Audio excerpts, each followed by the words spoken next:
உலகம் யாவையும் தாம் உளவாக்கலும் நிலை பெறுத்தலும் நீக்கலும் நீங்களா அழகிலா விளையாட்டுடையார் அவர் தலைவர் அன்னவர்க்கே சரண் நாங்களே. சத்தியத்தின் சீலமாய் சாற்றும் திருமுறையாய் நித்தியமாய் என்னும் நிலவுவதாய் முத்தி தரும் கீத குழல் ராதாகிருஷ்ணனாம் எம் குருசீர் பாதப்பணிவே பணி. தெளிவுறவே அறிந்திடுதல் தெளிவு தர மொழிந்திடுதல் சிந்திப்பார்க்கே களி வளர உள்ளத்தில் ஆனந்த கனவு பல காட்டல் கண்ணீர் துளிவர உள் உருக்கிடுதல் இவை அனைத்தும் நீ அருளும் தொழில்களன்றோ ஒளி வளரும் தமிழ்வாணி அடியனேற்கு இவை அனைத்தும் உதவுவாயே. பேரன்பிற்கும் பெருமதிப்புக்கும் போற்றுதலுக்கும் உரிய சென்னை கம்பன் கழகத்தினுடைய தலைவராகவும் மிகச்சிறந்த அருளாளராகவும் விளங்கி அகவை மிகவும் முதிர்ந்த போதிலும் கூட தம்முடைய கடமையிலிருந்து சிறிதும் தவறாமல் இந்த திங்கள் கூட்டத்திற்கு கூட வந்துதான் ஆக வேண்டும் என்கின்ற பிடிவாதத்தோடு தன்னுடைய உடல் நிலை நலிவையும் பொருட்படுத்தாமல் வந்திருந்து நம்முடைய ஆற்றல் சான்ற தமிழ் தொண்டர் திரு கோ பெரியண்ணன் அவர்களை பாராட்ட வேண்டும் என்பதற்காகவே வந்து அவர்களை பாராட்டி அவருடைய பெருமையை எடுத்துரைத்து மிக சிறப்பாக இந்த இடத்தில் என்னிடத்தில் சொல்லிக் கொண்டு அவர்கள் கிளம்புகிறார்கள். எவ்வளவு பெரிய மனது பாருங்கள் அவருடைய மனம். அவர் இந்த நாட்டிலேயே தமிழ்நாட்டிலேயே மிகப்பெரிய தலைவர். அவர் நிரம்ப படித்தவர், நல்ல பழுத்த அனுபவம் உடையவர். அதனாலேயே என்னமோ பணியுமாம் என்றும் பெருமை என்கின்ற அந்த திருக்குறள் வழியிலே நான் கொஞ்சம் உடல்நிலை சரியில்லை சென்று வரட்டுமா என்று என்னிடத்திலே கேட்கிறார். நீங்கள் உடம்பை பார்த்துக் கொள்ளுங்கள், நான் புதிதாக சொல்லி என்ன கம்பன் அறிவியல் சிந்தனைகளை நீங்கள் தெரிந்து கொள்ளப் போகிறீர்கள் என்று அவர்களை இந்த மேடையில இருந்து வழி அனுப்பி வைத்தேன். நம்முடைய கம்பன் கழகத்தினுடைய செயலாளர் இணை செயலாளர்களாக இருக்கக்கூடிய பெருந்தகைகள்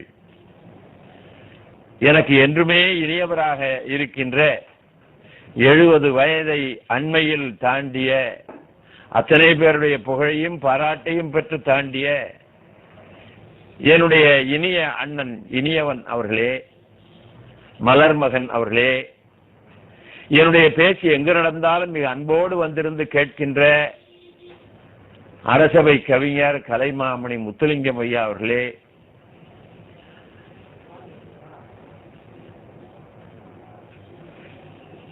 புதுவை தென்றல் என்கின்ற அருமையான இதழை நடத்தி பெருமைப்படுத்திக் கொண்டிருக்கின்ற திரு தர்மராஜன் ஐயா அவர்களே, நம்முடைய அம்பத்தூர் கம்பன் கழகத்தின்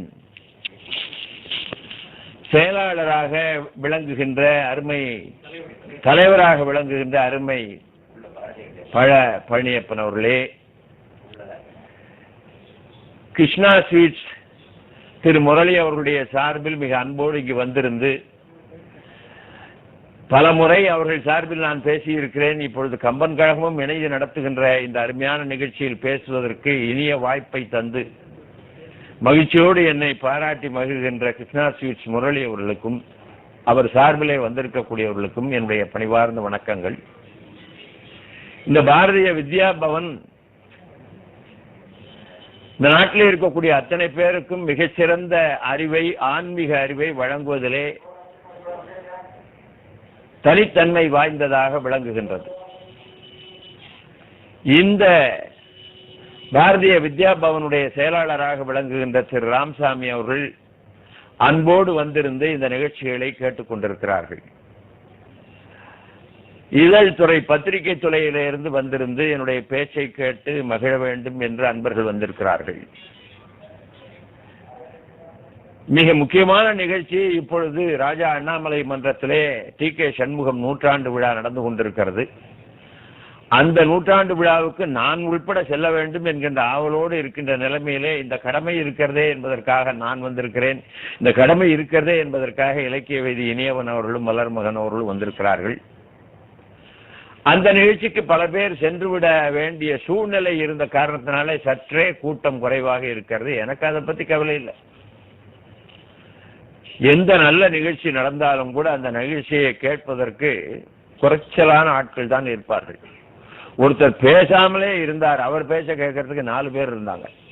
கல்லாலின் புடை அமர்ந்து நான்மறை ஆரங்க முதல் கலித்த கேள்வி வல்லார்கள் 4 வாக்கிறந்த பூரணமாய் மறைக்கு அப்பாலாய் எல்லாமாய் அல்லவுமாய் இருந்ததனை இருந்தபடி இருந்து காட்டி சொல்லாமற் சொன்னவரை நினையாமல் நினைந்து பவ தொடக்கை வெல்வாம் என்று பாடினார் திருவிளையாடற் புராண ஆசிரியர்.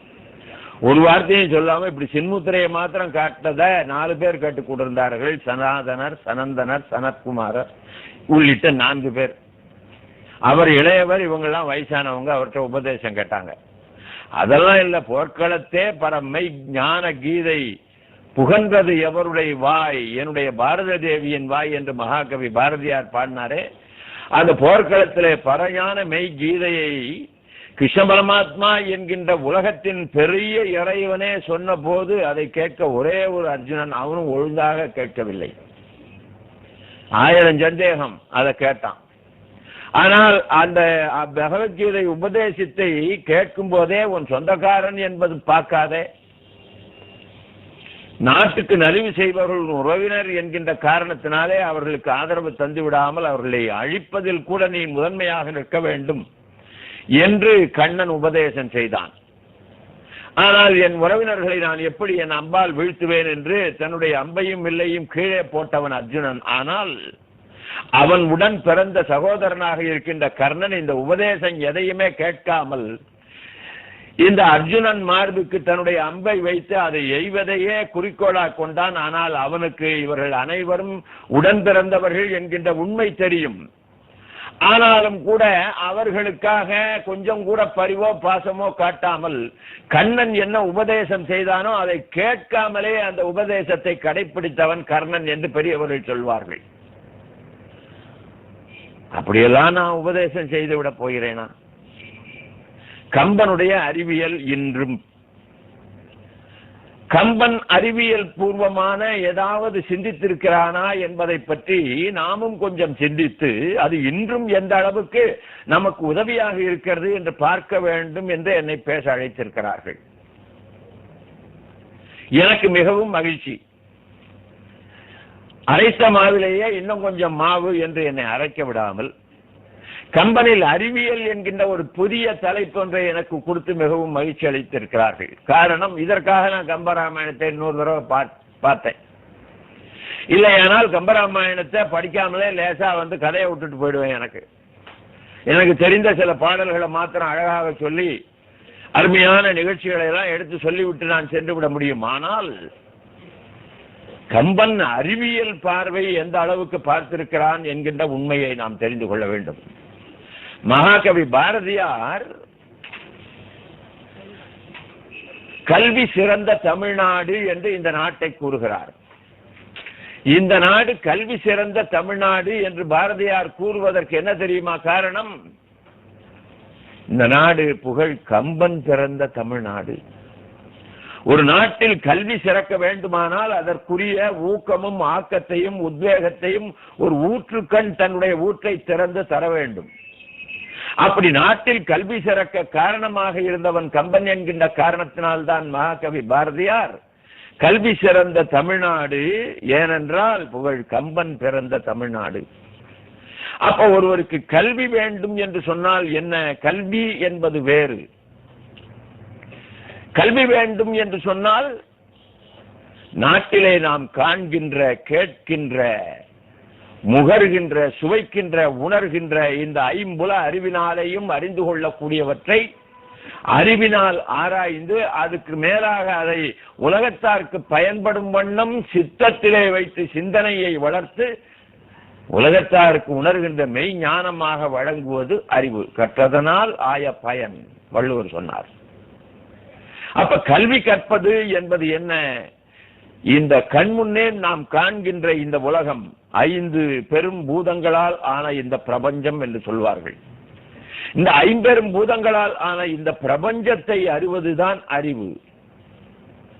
நிலம் எந்த அளவுக்கு இருக்கிறது, நீர் எந்த அளவுக்கு இருக்கிறது, நெருப்பு எந்த அளவுக்கு இருக்கிறது, காற்று எந்த அளவுக்கு இருக்கிறது, விண் எந்த அளவுக்கு இருக்கிறது என்று சொல்லுகின்ற ஐம்பூதங்களையும் அளந்து பார்க்கின்ற அறிவுதான் அறிவியல் அறிவு. அந்த ஐம்பூதங்களையும் படைத்து அதற்கு மேலும் நமக்கு அருள் செய்கின்ற இறைவன் யார் என்று எண்ணுவது மெய்யறிவு. இப்பொழுது இந்த அறிவியல் அறிவு என்பதை நாம மெய்யறிவு உணர்ந்தவர்கள் என்ன சொல்வார்கள் தெரியுமா? இது பொய்யறிவு என்பார்கள். ஏனென்றால் அழகாக மகாகவி பாரதியார் சிறப்பாக சொல்லுவார், புத்தம் புதிய கலைகள் என்ன அழகாக சொல்றார் பாருங்க. புத்தம் புதிய கலைகள் பஞ்சபூத செயல்களின் நுட்பங்கள் யாவும் மெத்த வளருது மேற்கே, அந்த மேன்மை கலைகள் தமிழினில் இல்லை. சொல்லமும் கூடுவதில்லை, அதை சொல்லும் தரமும் தமிழ் மொழிக்கு இல்லை, மெல்ல தமிழ் இனி சாகும். அந்த மேற்கு மொழிகள் புவிமிசை ஓங்கும் என்று அந்த பேதை உரைத்தான். இந்த வசை எனக்கு எய்திடல் ஆமோ என்று மகாகவி பாரதி எதற்காக சொல்லுகிறார்? பஞ்சபூத செயல்களின் நுட்பங்கள் எல்லாவற்றையும் அறிகின்ற அறிவியல் திறமும் அறிவியல் கருத்துக்களும் மெத்த மேற்கே வளர்கின்றன, தமிழ் மொழிக்கு அந்த நிலைமை இல்லை என்று ஒரு பேதை சொன்னான். அறியாதவன் என்றார் பாரதி. ஏன் அறியாதவன்? மகாகவி பாரதிக்கே தெரியும். இந்த நாட்டிலே நடைபெறுகின்ற எல்லா அறிவியல் நிகழ்ச்சிகளையும் சிறப்பாக நமக்கு எடுத்துச் சொல்லக்கூடியவர் மகாகவி பாரதியார். அவர் அதானே காசி நகர் புலவன் பேசும் முறைதான் காஞ்சியில் கேட்பதற்கு ஒரு கருவி செய்வோம், சந்திர மண்டலத்தியல் கண்டு தெளிவோம் என்று சொல்லிவிட்டு சந்தி தெரிப்பதற்கும் சாஸ்திரம் கற்போம். நல்லா நினைச்சு பாருங்க. சாஸ்திரம் என்பது ஏதோ வேதம் படித்து ரொம்ப பெரிய சமஸ்கிருதங்கள் எல்லாம் புலவர்களாக இருந்து ஞான வரம்பில இருந்து சொல்லுபவர்கள் வாயில இருந்து வருகின்ற மிகப்பெரிய உபநிஷதங்கள்லாம் சாஸ்திரங்கள் இல்லையா பாரதிக்கு. சந்தி தெருப்பெருக்கும் சாஸ்திரம் கற்போம்னா, சந்தி தெருப்பெருக்குவதுதான் சாஸ்திரம். உண்மையிலேயே உன் சுற்றுப்புறத்தை நீ தூய்மையாக வைத்துக் கொண்டால் அதை விட சிறந்த வேதம் வேறு எதுவும் இல்லை என்று மகாகவி பாரதியார் சொன்னார். அந்த நுட்பத்தை மிக அருமையாக பழங்காலத்திலேயே உணர்ந்தவர் கம்பர் என்கின்ற காரணத்தினால்தான் மகாகவி பாரதியார் கல்வி சிறந்த தமிழ்நாடு ஏன் கம்பன் பிறந்த தமிழ்நாடு என்று கூறுகிறார். நாம நினைத்து பார்த்தால் மிகவும் ஆச்சரியமாக இருக்கும், வியப்பாக இருக்கும். அவர் பாடின பாடல்கள்ல நாம சொன்னோம், எந்த பொருளையும் அறிவியலோடு பார்க்க வேண்டும், எந்த பொருளையும் அறிவியல் கருத்தோடு பார்க்க வேண்டும் என்பதை மகாகவி பாரதியார் சொன்னார், கம்பர் சொன்னார். ஆனால் அவருக்கு முன்னாலேயே வள்ளுவர் ஒரு 2 குறள் சொல்லியிருக்காரு. அதை நல்லா நினைச்சு பாருங்க. எப்பொருள் யார் யார் வாய் கேட்பினும் அப்பொருள் மெய்ப்பொருள் காண்பது அறிவு. நல்லா கவனிச்சு பாருங்க. எப்பொருள் யார் யார் வாய் கேட்பினும், யார் தம்முடைய வாயால் எந்த கருத்தினை சொன்னாலும் அந்த கருத்தினுடைய அடிப்படையான மெய்ப்பொருள் என்ன என்பதை கண்டறிவதுதான் அறிவு. அதாவது கருத்தை ஆராய்ந்து பார்த்து யார் சொன்னார் என்பதை பார்க்காமல் என்ன சொன்னார் என்பதை பார்க்க வேண்டும் என்று மிக சிறப்பாக கிரேக்க அறிஞர் சொன்னானே, அதுபோல சொன்னவர் யார் என்று பார்க்காமல் சொல்லப்பட்ட கருத்து எது என்பதை ஆராய வேண்டும் என்று வள்ளுவ பெருந்தகை சொல்லுகிறார். எப்பொருள் யார் யார் வாய் கேட்பினும், மிக உயர்ந்தவர் தாழ்ந்தவர் வாயில் கேட்டாலும், மிக தாழ்ந்தவர் உயர்ந்தவர் வாயில் கேட்டாலும், யார் யார் வாய் கேட்பினும் அப்பொருள் மெய்ப்பொருள் காண்பது அறிவு என்றார் வள்ளுவ பெருந்தகை. கருத்து. ஆனால் மேட்டர் என்று சொல்லப்படுகின்ற பொருள் இருக்கிறதே, கண்முன்னாலே காணுகின்ற காட்சிக்கு அகப்படுகின்ற, கேள்விக்கு அகப்படுகின்ற, நம்முடைய ஐம்புலன் அறிவுக்கும் அகப்படுகின்ற பொருள்களை எல்லாம் என்ன என்று ஆராய வேண்டும் என்று பொருள்களை பற்றி திருவள்ளுவர் எழுதும் பொழுது எப்பொருள் எத்தன்மை தாயினும் அப்பொருள் மெய்ப்பொருள் காண்பது அறிவுனார். எப்பொருள் எத்தன்மைத்து ஆயினும், எந்த தன்மை உடையதாக இருந்தாலும் அதனுடைய அடிப்படை என்ன என்பதை ஆராய வேண்டும். நீரை ஆராய வேண்டும், நிலத்தை ஆராய வேண்டும், காற்றை ஆராய வேண்டும், நெருப்பை ஆராய வேண்டும், வான்வெளியை ஆராய வேண்டும். இந்த பஞ்சபூதங்களையும் ஆராய்ந்து அவற்றினுடைய ஆழம் அகலம் அனைத்தையும் கண்டு உணர்பவன் தான் அறிவியல் மெய்ஞானி, அறிவியல் ஞானி. அந்த அறிவியல் ஞானத்தை ரொம்ப அழகாக நாம் காண வேண்டும் என்பதற்காக பொருள்களின் தன்மை, பொருள்களின் செயல், பொருள்களின் நன்மை ஆகியவற்றை ரொம்ப அழகாக எடுத்து சொல்லுகிறார். இப்ப நாம் ஒன்று சொல்லுகிறோம், ஒன்றை அறிய வேண்டும் என்றால் அதற்கு நமக்கு ஒரு ஆர்வம், விருப்ப ஆர்வம் உண்டாக வேண்டும். அந்த விருப்பார்வம் 2 வகையாக உண்டாகும். நல்லா நினைத்து பார்த்தீர்களானா தெரியும். நாம் துன்புற்றோமானால் எதனால் துன்பம் அடைந்தோமோ அந்த துன்பத்துக்கு காரணமான பொருளை பார்த்து இது எத்தகையது, இதை எந்த வகையிலே நாம் நீக்கிவிடலாம், அது நம்மை துன்பம் செய்யாமல் அதை எவ்வாறு கட்டி ஆளலாம் என்று ஆராய்வது நமக்கு துன்பம் தரும்போது துன்பத்திலிருந்து நாம் விலகுவதற்காக செய்கின்ற அறிவியல் நுட்பம், ஆராய்ச்சி. இன்னொன்னு பார்க்கும் போதே இது என்ன புதியதாக இருக்கிறது, இது என்ன இப்படி இருக்கிறது என்று அதை கண்டு ஆராய்கின்ற ஆராய்ச்சி. இது 2ஐயும் கம்பன் ரொம்ப அழகா சொல்லியிருக்கார். அறிவியல் ஆராய்ச்சியின் அடிப்படையே என்ன என்றால் இது மிக புதியதாக இருக்கிறது, புரியாததாக இருக்கிறது என்று ஆராய்கின்ற பெரிய ஆராய்ச்சி திறன். அந்த ஆராய்ச்சி திறன் பாருங்க, ஒரு தண்ணீருக்குள்ள குளத்துக்குள்ள தாமரை இருக்கும், நீர்நிலைகள்ல தாமரை இருக்கும். சில சமயங்கள்ல நீலோத்பலம் என்று சொல்லப்படுகின்ற அந்த நீல மலர்கள் பூத்து குலுங்கும். தண்ணீருக்குள்ளேயும் ஆற்றினுடைய ஓரங்களிலேயும் இருக்கின்ற தாமரையும் குவளையும் ஒரு கொடியின் மேலே தோன்றி அந்த தாமரைக்கு நடுவுல 2 குவளை இருக்க என்று வண்டுகள் அதிசயித்தனவாம். கம்பன் எழுதுறான் உண்டாட்டு படலத்துல, ரொம்ப அருமையா எழுதுறான் 9வது பாட்டு. அதாவது ஒரு பெண்ணினுடைய முகம், அவளுடைய 2 கண்கள், அவ்வளவுதான், வேற ஒன்றும் இல்லை. எப்படி தண்ணீரில் இருக்கிற தாமரை ஒரு கொடிமேல் இருக்கிறது, அந்த தாமரைக்கு நடுவில் 2 குவளைகள் பூத்திருக்கின்றன என்று வண்டு அந்த இடத்துல போய் உட்கார்ந்து பார்த்துதான். இந்த தாமரை முகத்து நடுவில் கண்ணை பார்ப்பதற்காக வண்டு உட்கார்ந்தா மூக்கில் தானே வந்து உட்காரும். அந்த பெண்ணினுடைய முகத்துல அதை தள்ளுகிறாள் அந்த வண்டை.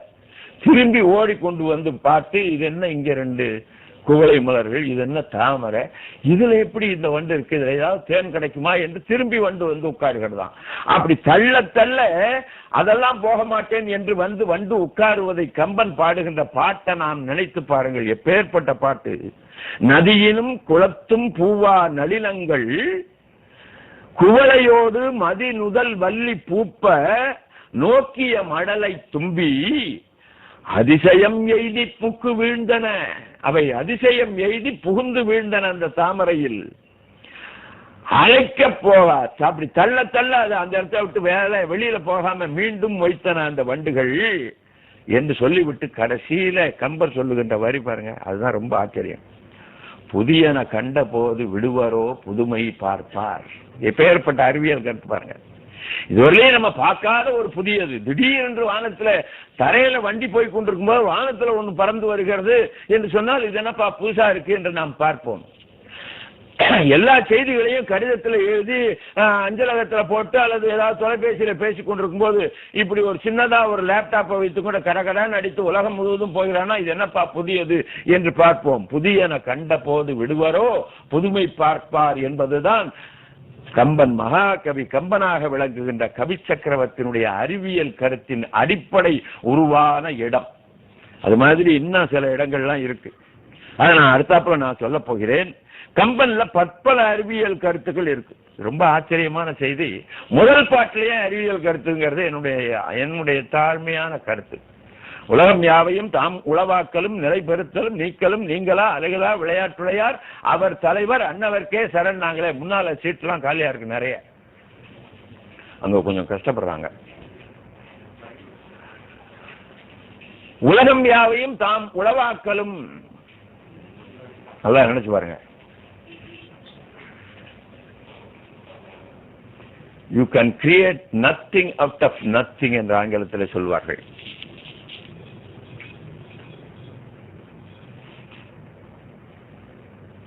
உன்னால எதுவும் இல்லாமல் ஒன்றை உருவாக்க முடியாது. ஏதாவது ஒரு வித்து இருக்க வேண்டும்.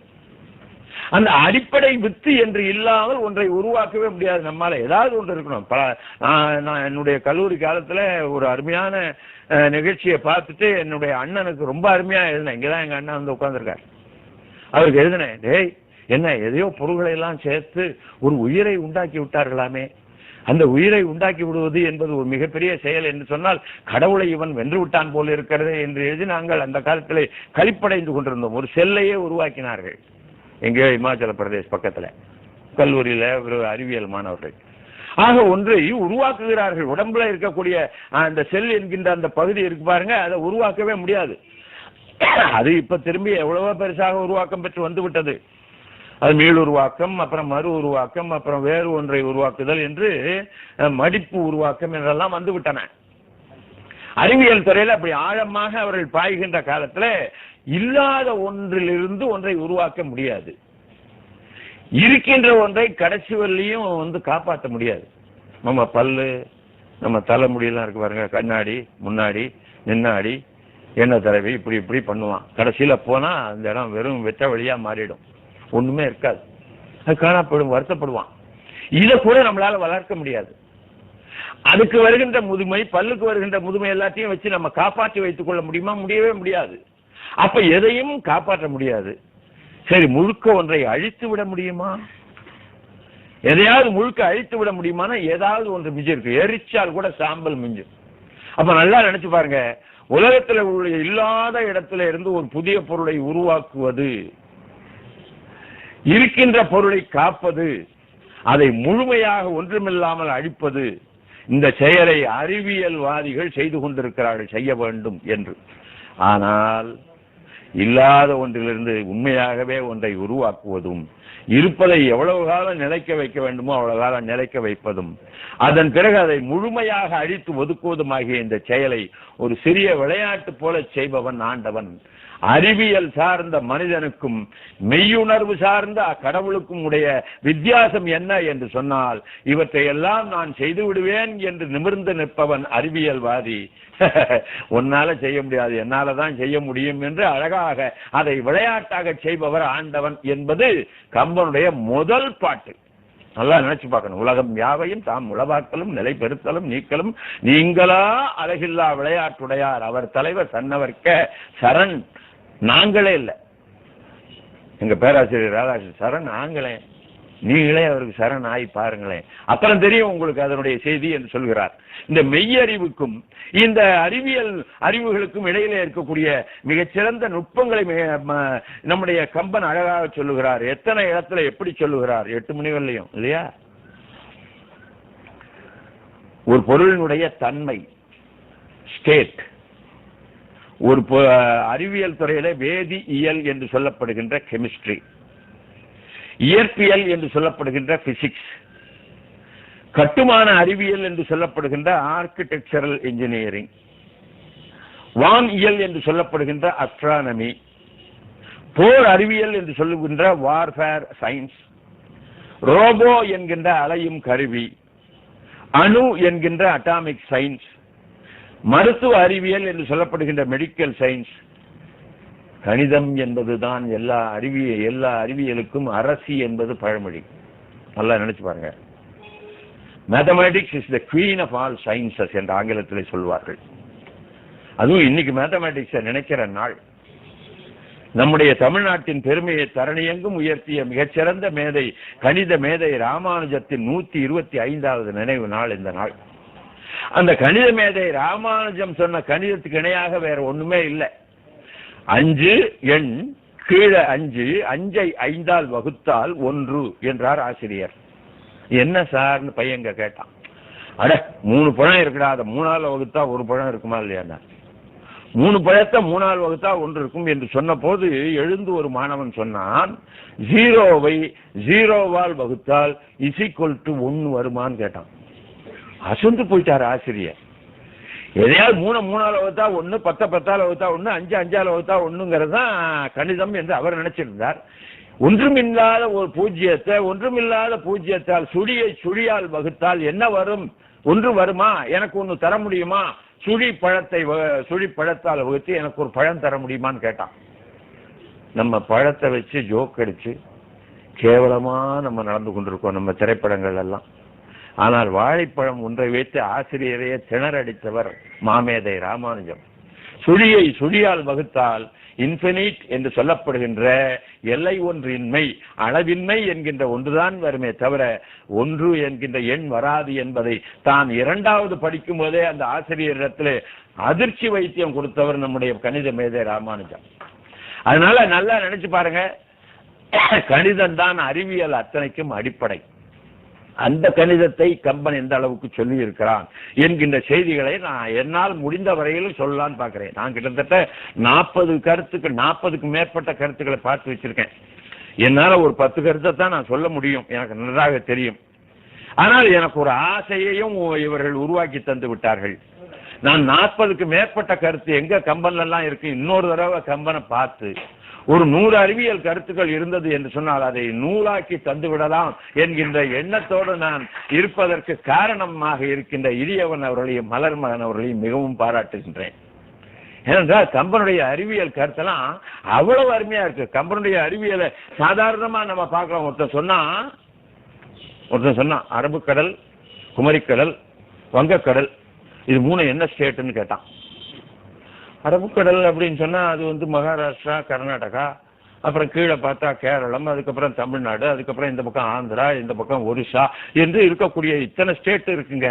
இல்ல ஒரே ஸ்டேட் தான். ஒரே ஸ்டேட்டா? என்ன ஸ்டேட்டியா? அதான்டா லிக்விட் ஸ்டேட். அதாவது அது நீர்ம பகுதி, லிக்விட் ஸ்டேட். ஒரு பொருளினுடைய 3 நிலைமைகள் உண்டு. ஒரு பொருள் ஒன்று திரவ நிலை, இன்னொன்று திடநிலை, இன்னொன்று வாயு நிலை என்று அதை சம்ஸ்கிருத தமிழ்ல நமக்கு சொல்லிக் கொடுத்திருக்கிறார்கள். ஒன்று நீர்ம பண்டம், ஒன்று கடின பண்டம், இன்னொன்று வழிப்பண்டம் என்று சொல்லுகின்ற 3 நிலைமைகள். இந்த 3 நிலைமைகளோட ஒரு பொருள் இருக்கிறது.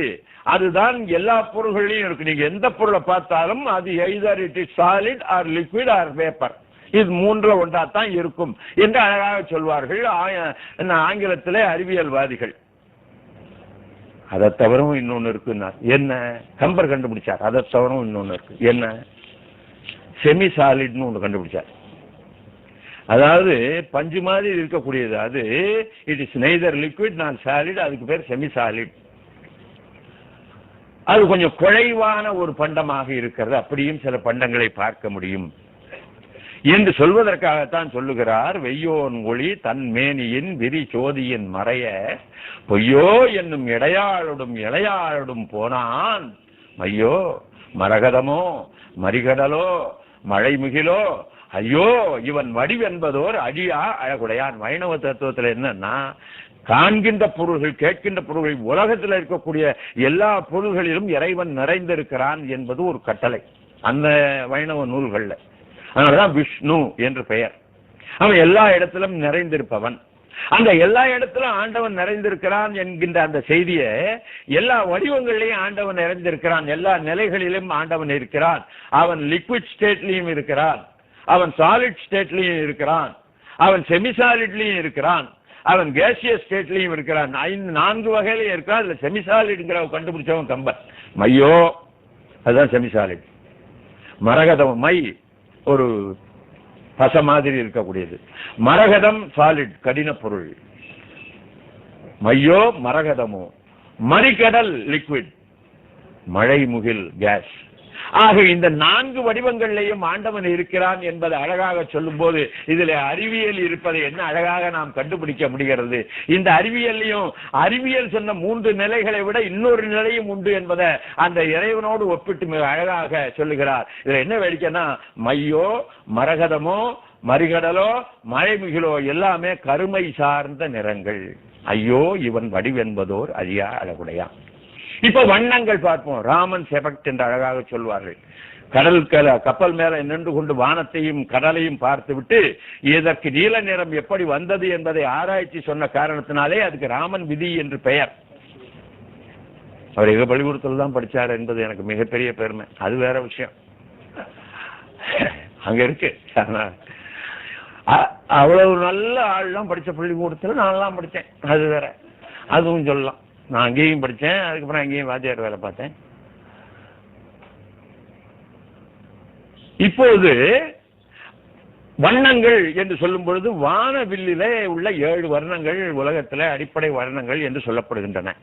இந்த வானவில்லிலே இருக்கின்ற இந்த 7 வர்ணங்கள் இருக்கின்றனவே, இந்த 7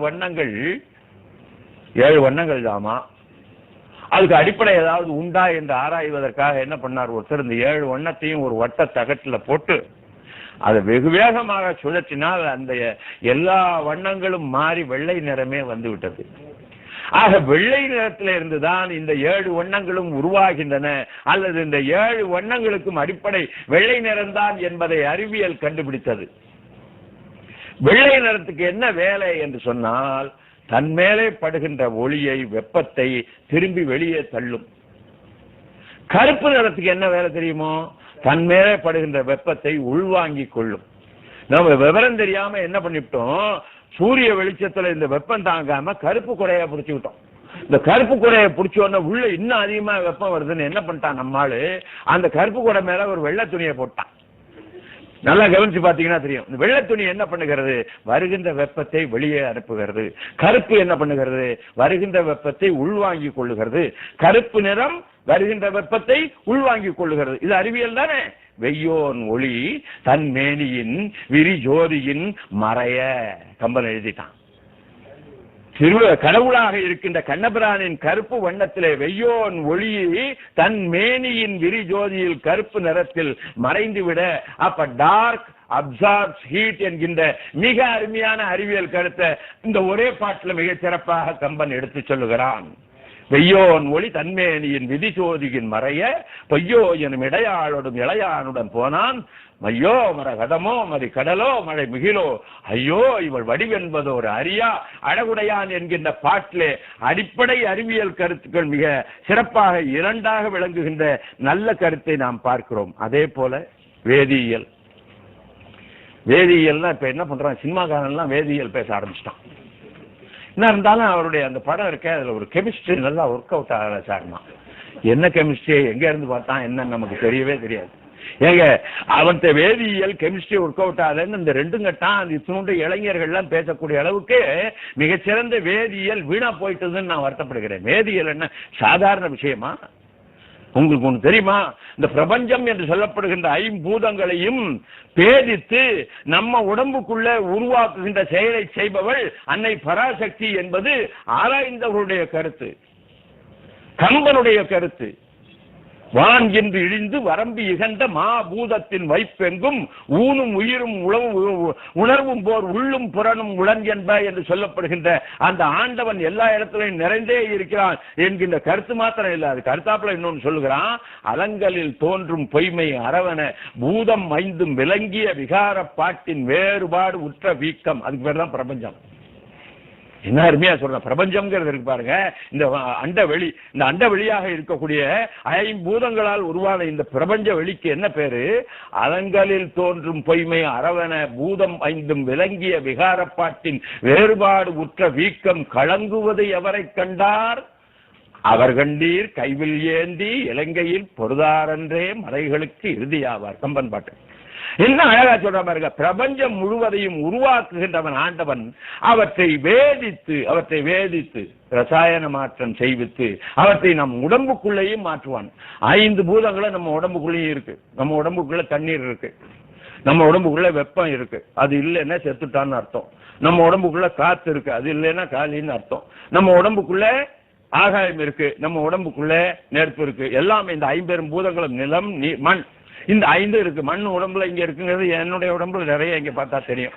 இந்த 5 பூதங்களும் நம்ம உடம்புக்குள்ள வந்திருக்கின்றன. 5 பூதங்கள் வெளியேயும் இருக்கின்றன. அவற்றை நம் உடம்புக்குள்ளே வந்து அமைவதாக அவற்றை வேதிக்கிறான். வேதிக்கிறான்னா கெமிக்கல் சேஞ்ச் பண்ணுகிறான். அது யாரப்பா செய்கிறா? அம்பிகை செய்கிறாளாம். வேதித்து நம்மை வளர்த்தெடுத்த பெய்வளை இதன் பாத திறம்பாடி ஆடையலோர் எம்பாவா என்கின்ற திருவம்பை பாட்டில் அது இருக்கு, மாணிக்கவாசகர் பாடல. வேதித்து நம்மை வளர்த்தெடுத்த பெய்வளை அவ என்ன பண்ணுகிறா? அவ இந்த பிரபஞ்சமாக இருக்கக்கூடிய 5 பொருள்களையும் எப்படி பேதிக்கிறாள்? பாரும் புனலும் கனலும் பாலும் கடல் விசும்பும். அழகாக சொல்கிறான். பாரும் புனலும் கனலும் காலும் படர் விசும்பும் ஊரும் முருகு சுவை ஒளி ஊரு ஓசை ஒன்றுபட சேரும் தலைவி சிவகாம சுந்தரி சீரடிக்க சாரும் தவம் உடையார் படையாத தனமில்லை அபிரமேந்ததி. இதை பேதித்து நம்மை வளர்த்தெடுத்த பெய்வளை யார் என்றால் இந்த அன்னை அபிராமி. 5 பொருள்களை நம்ம உடம்புக்குள்ளே 5 உரிய பொருளாக மாற்றுகின்றன. கண் நெருப்பை பார்க்கிறது, காது ஆகாயத்தின் நுட்பத்தை சுவையாக இசையாக கேட்கிறது, மூக்கு மண்ணின் மனத்தை நுகர்கின்றது, நல்லா நினைச்சு பாருங்க. நாக்கு நீரை அருமையாக அருந்துகின்றது. உடல் என்ன இந்த ஊற்று உணர்ச்சி அனைத்தையும் அழகாக தெரிந்து கொள்கிறது. இது அத்தனையும் ஐம்பெரும் பூதங்களிலிருந்து ஐம்புலன்களாலே நாம் பெற்று நாம் அறிகிறோம். இது அத்தனையும் ஒரு 2 வரியில பாடி வச்சுட்டார் நம்மால். ஆமா, சுவை ஒளி ஊர் ஓசை நாற்றம் என்ற 5 வகை தறிவான் கட்டை உலகு. சயின்ஸ் அருமையாக செலம்புலி செல்லப்பனார் எழுதியிருக்காரு. அவர் வருவார்னு எனக்கு ரொம்ப ஆசையா இருந்தேன். இந்த 5 வகையை தெரிந்து கொள்வதுதான் அறிவியல் என்கின்ற அந்த உண்மையை எடுத்து மிக அழகாக எடுத்து சொல்லுகிறார். அப்ப நல்லா நினைச்சு பாருங்க, இந்த உலகத்தில் இருக்கக்கூடிய பொருள்கள் கொஞ்ச நாள் உருவாகும், கொஞ்ச நாள் அழிஞ்சு போயிடும். இப்ப நம்மெல்லாம் கடைசி வரையிலும் நிரந்தரமாக இருப்பதற்கு நமக்கு வாய்ப்பு இல்லை.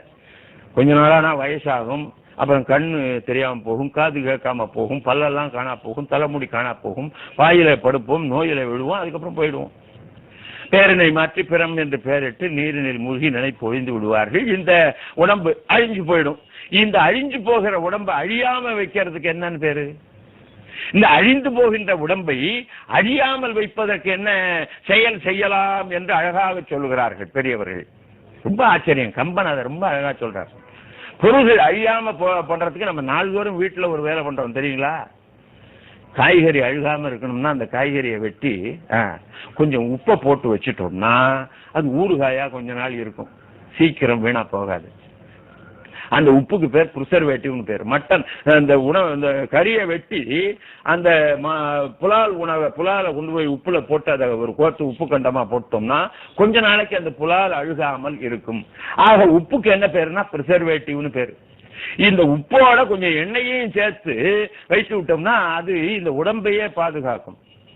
இதுக்கு ஒரு ரசாயன பொருள்களை உடம்புல தடவி உடம்பு அழியாமல் பாதுகாப்பதற்கு ரஷ்யாவில் லெனினுடைய மிகச்சிறந்த உடலை பாதுகாத்து வைத்திருக்கின்ற மிகப்பெரிய செய்தியை நாம பார்க்கிறோம். நல்லா நினைச்சு பாருங்க.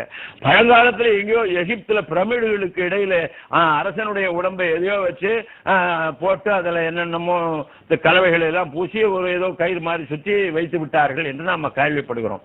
அப்ப ஒன்று அழியாமல் காப்பாற்றுவதற்கு இந்த பொருள் உண்டு. இந்த பொருள்களை அழியாமல் காப்பாற்றுவதற்கு என்ன செய்யணும்னா தைலமும் அதுல தேனும் அதுல உப்பும் கலந்து ஒரு விதமான செயல் செய்வார்கள். தேன் எப்படி கலப்பார்கள்னா இப்ப வேற ஒண்ணும் இல்ல. ராமநாதபுரத்துல அந்த பகுதியில் ஒரு முதுமக்கள் தாழி எடுத்தாங்க. பழைய காலத்துல ஒரு 2000 வருஷத்துக்கு முன்னால 1000 வருஷத்துக்கு முன்னால புதைச்சி வச்சது.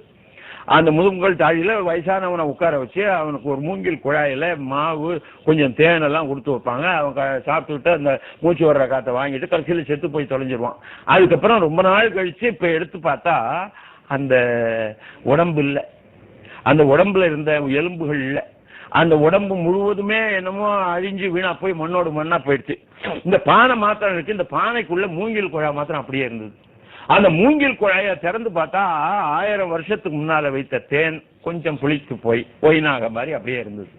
அப்ப தேன் தானும் அழியாது, தன்னை சேர்ந்திருக்கக்கூடிய பொருளையும் அழிய விடாது. அதனாலதான் அந்த மூங்கில் குழாய் இந்த தேனினுடைய மகத்துவத்தினால கடைசி வரையும் காப்பாற்றப்பட்டதுன்னு சொல்வார்கள். இந்த 3ஐயும் கலந்து வைப்பதுதான் தைலம். இது எதுக்கு நான் சொல்றேன்னா, தசரதன் செத்து போயிட்டான். பரதனும் ஒரு 5-6 நாள் ஒரு வாரம் கழிச்சு வரக்கூடிய ஒரு ஊருக்கு போய் சேர்ந்துட்டான். அவங்க அப்பா ஒரு கேகை நாட்டுக்கு. ராமனையோ காட்டுக்கு போக சொல்லியாச்சு. ராமன் போனானான்னு கேள்விப்பட்டதுக்கு அப்புறம் இவன் உயிர் போயிடுச்சு, தசரதன் உயிர். இப்ப பரதன் வந்து சேர்றதுக்கு நாளாகும். இருக்கிற ராமனும் இந்த இதை பார்க்க முடியாது இந்த தசரதனை.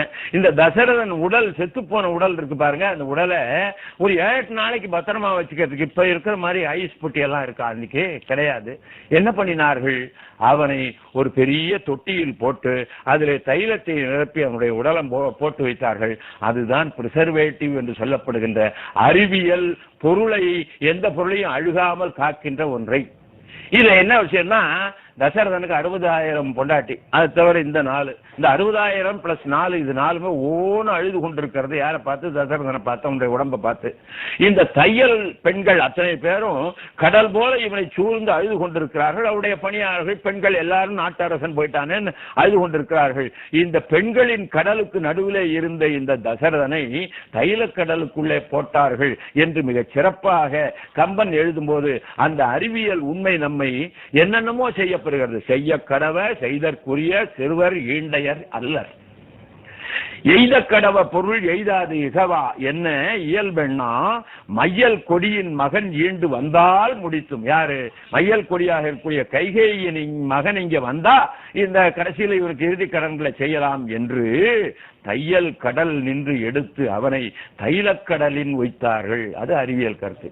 இந்த தைலக்கடல்ல தசரதனை மாத்திரம் இல்ல, இந்திரஜித்து தலை இல்லாம உடம்பு முண்டம் மாத்திரம் கிடந்தது. அந்த கையை எடுத்து அப்படி மேல வைத்துக் கொண்டு அழுதான். சிரத்தோடு கொட்டம் முற்றி இந்திரன் செல்வம் தேறி நினைத்தது முடித்து நின்றேன் நேரிழை ஒருத்தி நீரால் எனக்கு நீ செய்யத்தக்க கடனெல்லாம் ஏங்கி ஏங்கி உனக்கு நான் செய்வதானேன் உலகின் யான் என்னில் உலகில் யார் இந்த அரசர் உள்ளார் என்று ரொம்ப வருந்தி பாடுகிறான் அந்த ராவணன். அந்த பாட்டை மாப்போசி கேட்டுவிட்டு ராவணனுக்கு 10 தலை இருந்தது ரொம்ப தப்பியானார். ஏன் என்ன அவனுக்கு ஒரு 100 தலை இருந்ததுன்னா 100 பாட்டு கிடைச்சிருக்குமே என்று ரொம்ப அழகாக சிலம்பு செல்வர் மாப்போசி சொல்வார். சிலம்பு செல்வர் செந்தமிழ் பேரவையினுடைய செயலாளர் நான் சென்னையில. அந்த செய்தியை சொல்லணும். அறிமுகப்படுத்தும் போது அவர் நிறைய செய்திகள் எல்லாம் விட வேண்டியதா போச்சு அவசரமா சொல்லணுங்கிறதுக்காக.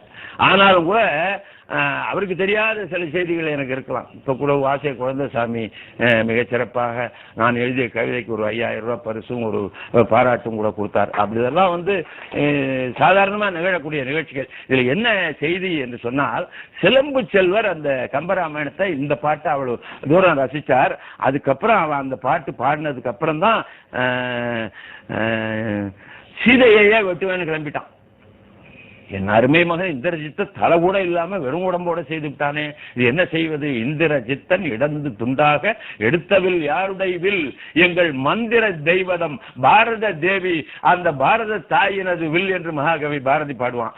அப்படி இந்திரஜித்தனுடைய வெற்றி மிகப்பெரிய வெற்றி, இந்திரஜித்தை வென்ற வெற்றி.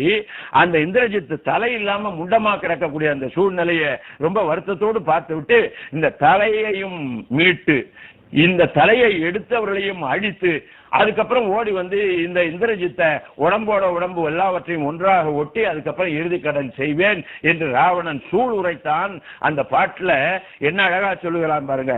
என்னலும் எடுத்த கூர்வாள் இருநிலத்து இட்டு, அந்த எடுத்த வாளை இருநிலத்து இட்டு மீண்டு மன்னவன் மைந்தன் தன்னை மாற்றலர் வலியால் கொண்ட சின்னமும் அவர்கள் தங்கள் சிரமும் கொண்டு அன்றி சேரேன் துன்னரும் தைல தோணி வளர்த்துமின்.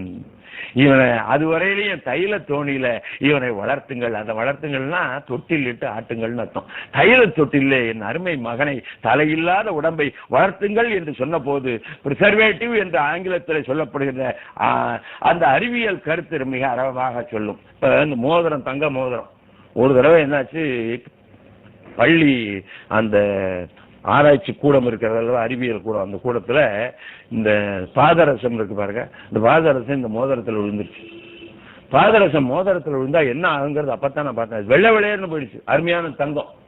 என்னடா அது இப்படி வெளுத்து போச்சு அப்படின்னா கவலைப்படாத, கொஞ்ச நாள் ஆச்சுன்னா இது கொஞ்சம் கொஞ்சமா வெளியில போய் திரும்பி உன்னுடைய தங்கம் உனக்கு வந்துடும். ஆனா ஒரு மாசம் வரலையும் வெள்ளி மோதிரம் மாதிரி தான் இருக்கும் என்று சொன்னார்கள். அப்போ ஒரு மெட்டல் என்று சொல்லப்படுகின்ற பித்தளையிலையோ செம்பிலையோ அல்லது தங்கத்திலேயோ பாதரசம் பட்டதானால் அது வெள்ளை பூச்சி பூசிக்கொண்டு விடும். இது கெமிஸ்ட்ரி, இது ஒரு ரசாயனம். இந்த செய்தியை ரொம்ப அழகாக கம்பன் எடுத்து சொல்லுகிறான். எந்த இடத்துல அப்படின்னா, ராவணன் ஒற்றர்கள் சேர்ந்தார்கள். அந்த ஒற்றர்களுடைய வடிவம் பார்த்தா நம்மாள் மாதிரியே இருக்கு. ஆனா அவன் வேற நாட்டு ஒற்றர். வேற நாட்டு ஒற்றன் எப்பவுமே நம்மாள் மாதிரியே தான் இருப்பான்.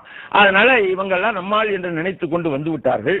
அந்த ஒற்றர்களை விபீஷணன் கண்டுபிடிச்சு அழகாக சொல்கிறான். கள்ளரே காண்டி என்ன மந்திரம் கருத்துள் கொண்டான் தெள்ளிய தெரிக்கும் தெய்வர் தீர்வினை சேர்தலோன். அவங்களோட வினை தீர்ந்த வினை ஆயிட்ட காரணத்தினால, அதாவது அந்த பாதரசம் வெளியில போகக்கூடிய காலம் விட்ட காரணத்தினாலே துள்ளியின் இரதம் பாதரச துளி தோய்ந்து தொல் நிறம் கறந்து, அது தோய்ந்து பழைய நிறம் கறந்து வேறாய் வெள்ளி போன்று இருந்த செம்பும் ஆம் என வேறுபட்டார் என்று சொல்லும் பொழுது இதிலே மிகச்சிறந்த ரசாயன கருத்து கம்பனுடைய பாடலிலே வெளிவருகின்ற காட்சியை நாம் பார்க்கிறோம். காந்தம் சாதாரணமாக இரும்பை ஈர்க்கும். இது ஒரு பிசிக்ஸ், இது ஒரு இயற்பியல். காந்தம் இரும்பை ஈர்க்கும் என்பது உண்மை. இரும்பும் காந்தமும் ஈர்க்குங்கிறத தசரதன் கையை கேட்ட வரம் என்கின்ற வேல், இரும்பு வேல் நெஞ்சில பாஞ்சு இருந்துதான் யாரு தசரதன் மனசுக்குள்ள. அவன் ராவண வதம்லாம் முடிஞ்சதுக்கு அப்புறம் மேல இருந்து கீழே இறங்கி வரான் தசரதன். இந்த ராவனை பார்த்து, ராமன் அப்பா வாங்கங்கிறான். அவனை கட்டி பிடிக்கிறான். அப்படி கட்டி பிடிச்சப்ப என்ன ஆச்சுன்னா, இப்பதாண்டா எனக்கு சரியா போச்சுன்னார். யாரு? தசரதன். என்ன? என் மனத்தில் உன் அன்னை வாங்கிய வரம் என்கின்ற இரும்பு வேல் பதிந்திருந்தது. உன்னுடைய மார்பாகிய காந்த மணியிலே என்னுடைய மார்பு பட்ட பிறகு உன் மார்பின் காந்தம் அந்த வரத்தை இழுத்து வைத்துக் கொண்டு விட்டது. இப்பொழுதுதான் என் மார்பில் பாய்ந்த வேல் என் மார்பை விட்டு நீங்கியது என்று மிகச் சிறப்பாக அவன் சொல்லுகிறான். அப்படி சொல்லும் பொழுது ரொம்ப சிறப்பாக சொல்கிறான். அன்று கேகையன் மகள் கொண்ட வரம் என்னும் அயில் வேல் இன்றுகாரும் என் இதயத்தின் இடை நின்றது. என்னை கொன்று நீங்களது இப்பொழுது அகன்றது. உன் குலப்பூன் மண்டல் ஆகமாம் காந்தமா மணி என்று வாங்க என்று காந்தம் இரும்பை இழுக்கும் என்கின்ற இயற்பியல் செய்தியை ஒரு அறிவியல் செய்தியாக கம்பன் எடுத்து அழகாக சொல்லுகிறான். அடுத்தது லா ஆஃப் ஃபோர்ஸ், வேகம். அந்த வேகத்தின் விளைவு, அந்த வேகமாக போகின்ற ஒரு பொருள் இருக்கு. இப்ப ரயில் போகுதுன்னா ரயிலுக்கு பக்கத்துல பாத்தீங்கன்னா காகிதம், குப்பை, துணி, இந்த தூசி எல்லாம் கூடவே வரும். ஏன்னா ரயில் வேகத்துல காற்றிலே அவற்றை இழுத்து கொண்டு போகும். பஸ் போச்சுன்னா சுற்றிலும் குப்பை அப்படியே கூடவே கொஞ்சம் நேரம் போகும். அது மாதிரி அனுமார் இலங்கையை நோக்கி தாவுகிறாராம். அப்படி தாவுகின்ற நேரத்தில் இந்த மலையிலே காலை ஊன்றி இலங்கையை நோக்கி விஸ்வரூபம் எடுத்து தாவும் போது மலையில இருக்கக்கூடிய விலங்குகள், முனிவர்கள், மக்கள் எல்லாமே இவரோட கொஞ்சம் தூரம் போயிட்டு அந்த பூமியினுடைய ஈர்ப்பு விசை காரணமாக அனுமார் போனதுக்கு அப்புறம் கடல்ல தொப்பு தொப்பு என்று விழுந்தார்கள் என்று இந்த லா ஆஃப் ஃபோர்ஸ் என்று சொல்கிறார்களே, வெலாசிட்டி, அதை பற்றிய ஒரு அருமையான விஞ்ஞான கருத்தை சொல்லுகிறான். இயக்க வேகம் என்று அதை அழகாக சொல்வார்கள்.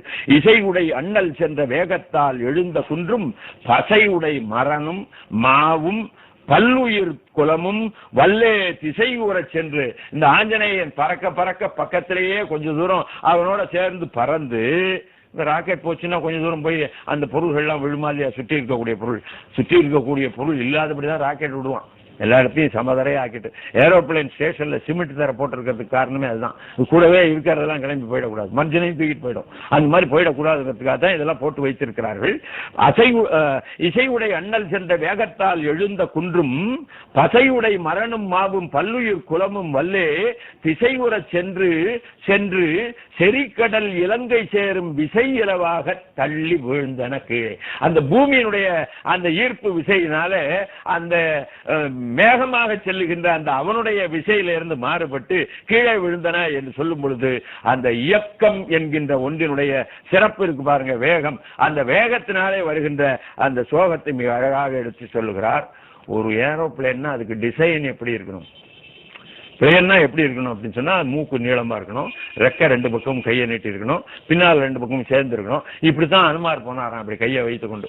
அப்படி போனது ஒரு பிளேனுடைய அந்த டிசைனே இருக்கு என்று அழகாக சொல்லுகிறார். பொறுவரும் உருவத்தண்ணல் போகின்ற பொழுது வேகம் தருவன தடக்கை தள்ளா நிமிர்ச்சிய, ரெண்டு கையும் தள்ளா நிமிர்ச்சி அப்படி கூர்மையா நீட்டிக்கொண்டு ஓர் உயிர் தம்பி என்னும் இருவரும் ஒருவரும் குணத்து வள்ளல் ஓர் உயிர் தம்பி. அதாவது ராமன் லட்சுமணன் ஆகிய ரெண்டு பேரும் சேர்ந்து ஒரே மாதிரி நின்றது போல இருவரும் முன்னர் சென்றால் ஒத்தன இரண்டு காலம் என்று அந்த அனுமான் வானத்திலே பறப்பது ஒரு விமானம் போல இருக்கிறது என்று சொன்னார். நல்லா நினைச்சு பாருங்க, விமானம்லாம் கம்பர் பார்த்திருக்க முடியாது, ஆனாலும் அது மாதிரி இருந்தது. ஒரு மானம்னா விமானம்னு அர்த்தம். அது போல இருந்தது. நம்மால் ஒருத்தன், எனக்கு அது ஒரு அந்த மறக்க முடியாத ஒரு சிரிப்பு. ஒரு பையனை பார்த்தேன், நல்லா படிச்சிருக்காரு. என்னடா படிச்சிருக்கேன்? நான் எம்ஏ பிஏ ஐஏஎஸ் படிச்சிருக்கேன். MA right master of arts, பிஎஃப்னா பேச்சுலர் ஆஃப் சயின்ஸு, ஐஏஎஸ் அப்படின்னு சொன்னா கலெக்டர் படிப்பு. ஏப்பா இவ்வளவு படிச்சிருக்கேன், எங்க வேலை பார்க்குறேன்? விமானத்துலேன்னா. சம்பளம் எவ்வளவுன்னு? 50 ரூபான்னா. 50,000மா? இல்லைங்க, வெறும் 50 ரூபா. வெறும் 50 ரூபானா எப்படிப்பா? ஒரு நாளைக்கு 50 ரூபான்னா. ஒரு நாளைக்கு 50 ரூபா விமானத்திலையா? என்னடா அப்படி ஒரு வேலைன்னு கேட்டேன். ஒற்றை அடிக்கிற வேலைன்னா. ஒற்றை அடிக்கிற வேலையா? விமானம் பூரா ஏசி பண்ணி உள்ள ஒன்றும் ஒற்றையே இல்லாம இருக்கும். 50 ரூபா சம்பளத்துக்கு இப்படி ஒற்றை அடிக்கிற வேலை பாக்குறியே, நீ எம்ஏ பிஎஃப் ஐஏஎஸ் படிச்சிருக்கே நீ? ஆமா, அதை விளக்கம் சொல்லட்டுமா? சொல்லுனா MA matriculation attempted, BF but failed, IAS in all சப்ஜெக்ட்ஸ்னா.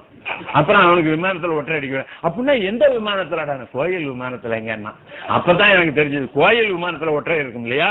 அது இந்த விமானம் என்பதே நான் மாறுபாடாக உணர்ந்து கொண்டேன். ஆனால் கம்பர் விமானம் என்பதை சரியாக உணர்ந்து கொண்டு மிக சிறப்பாக எடுத்து சொல்றார். டிசைன் ஆஃப் பிளேன் என்று ஒன்று. அடுத்தது என்னன்னா,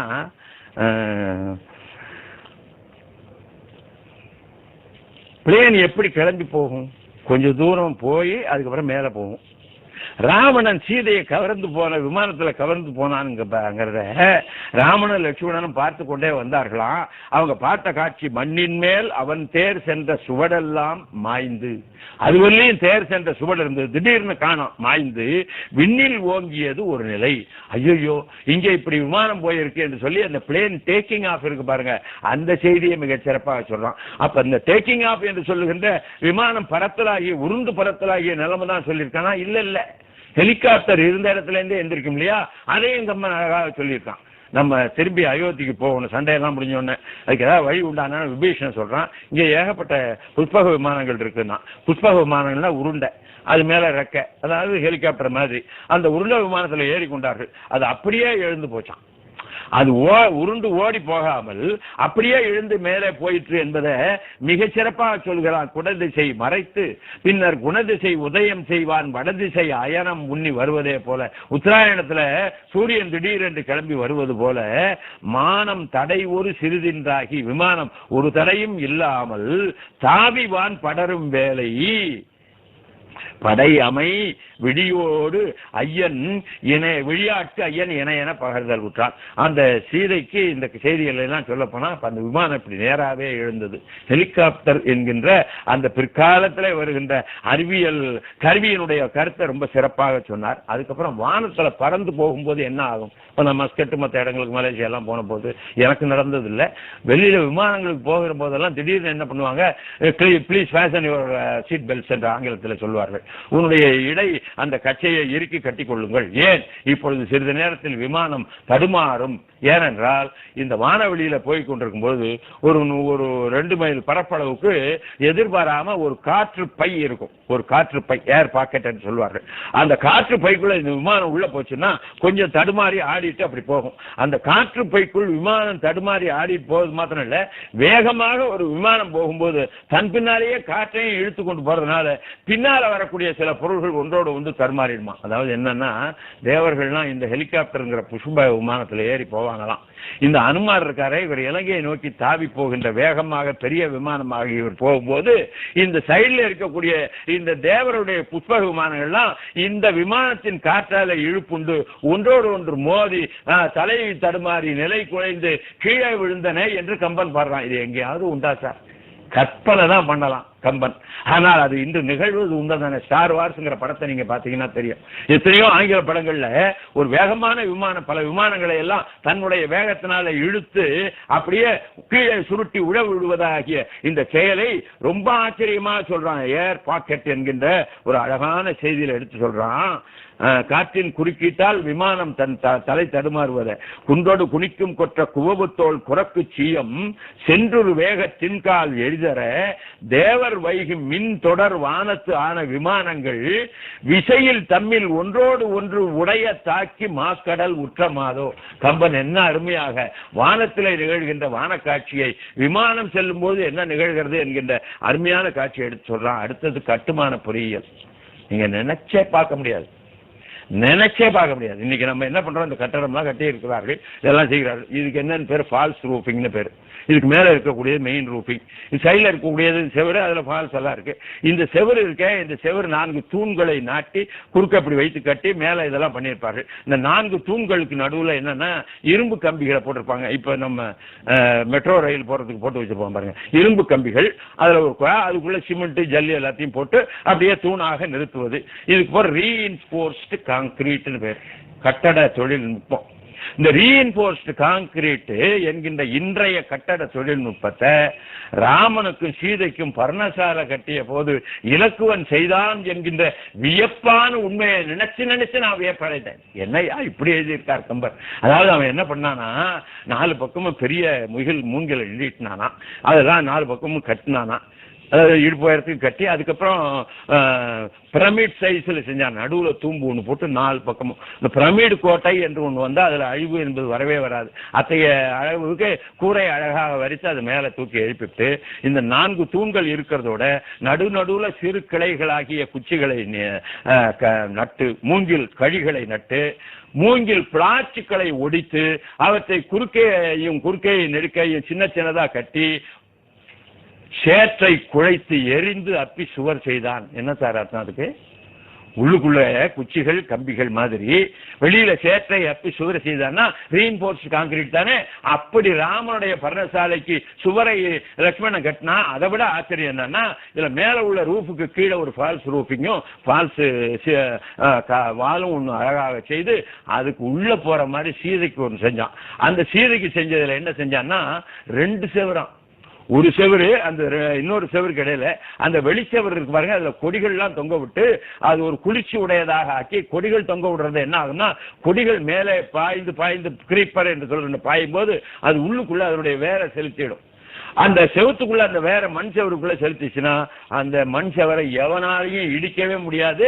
அது ஒரு காலத்தையும் ஆகாது. அது மைசூர் பக்கத்துலாம் இன்னைக்கு போய் பார்த்தா மேங்களூர் பக்கம்லாம் இப்ப நீங்க பார்த்து தெரிஞ்சு கொள்ளலாம். அப்ப அந்த மாதிரி ஒரு செவத்தை கட்டி குறுக்க செடி கொடிகளை வைத்து ஒரு செவரை அருமையா கட்டி அதுக்கு நடுவுல ஒரு செவரு கட்டி அதுக்குள்ள அந்த சீதையை உட்கார வச்சானா. ஏர் கண்டிஷன் ரூம் சார், வேற ஒண்ணும் இல்லை.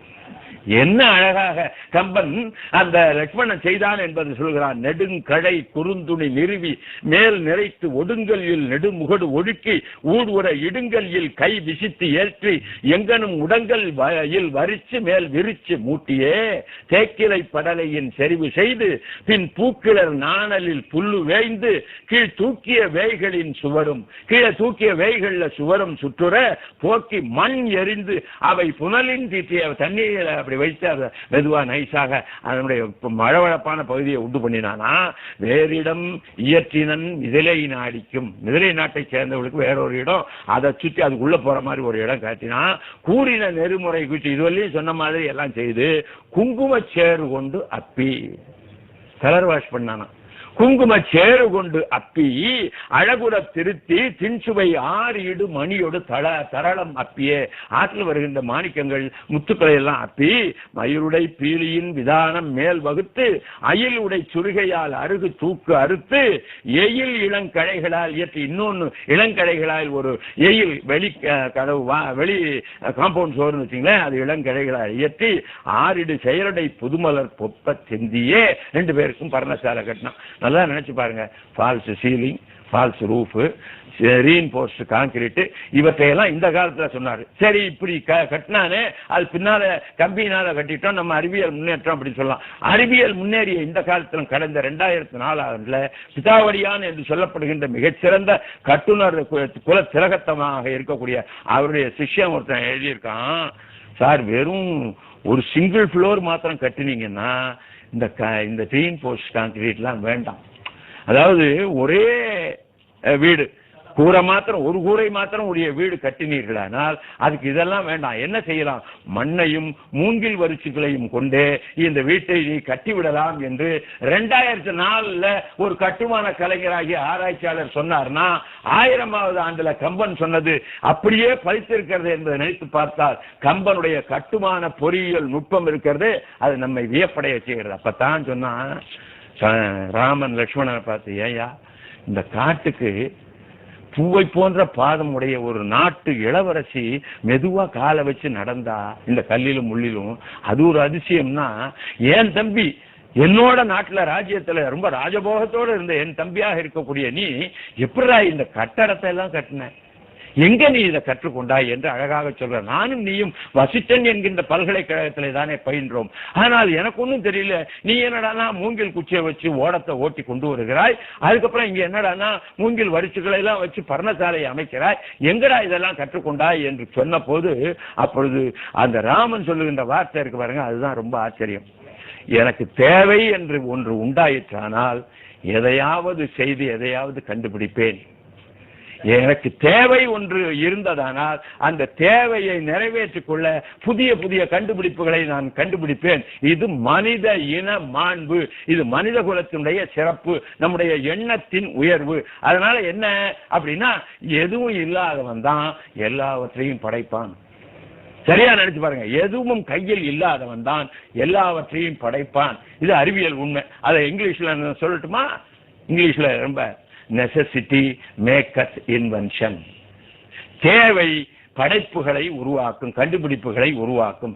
இப்ப என்ன ஆச்சு, நமக்கு தேவை என்ன, அதனால நான் இந்த மாதிரி பர்ணசாலையெல்லாம் கட்டினேன், என் தேவையினால் என் அறிவை வைத்துக் கொண்டு இவற்றையெல்லாம் நான் செய்தேன் என்று சொல்லும் பொழுது கம்பன் சொன்ன பாட்டு இருக்கு பாருங்க, அதுல கடைசி வரி நம்ம வீட்டுல எல்லாம் எழுதி வைக்கலாம். மேவு கானகம் மிதிலையர் கோன் மகள் பூவின் மெல்லிய பாதமும் போந்தன தாவில் எம்பிகை சாலை சமைத்தன. அருமையா வீடெல்லாம் கட்டினா யாவை யாதும் இலார்க்கு இயையாதவே, இந்த ஒரு வரிய எல்லா வீட்லயும் எழுதி வச்சுக்கலாம். எதுவும் இல்லாதவர்கள் அடையாத எந்த பொருளுமே இல்லை. நாம் இழப்பதற்கு விலங்குகள் மாத்திரம் இருக்கின்றன, வெல்வதற்கு இந்த பிரபஞ்சமே இருக்கிறதுன்னு காரல் மார்க்ஸ் சொன்னார் பாருங்க. அந்த வார்த்தையை நல்லா நினைச்சு பாருங்க.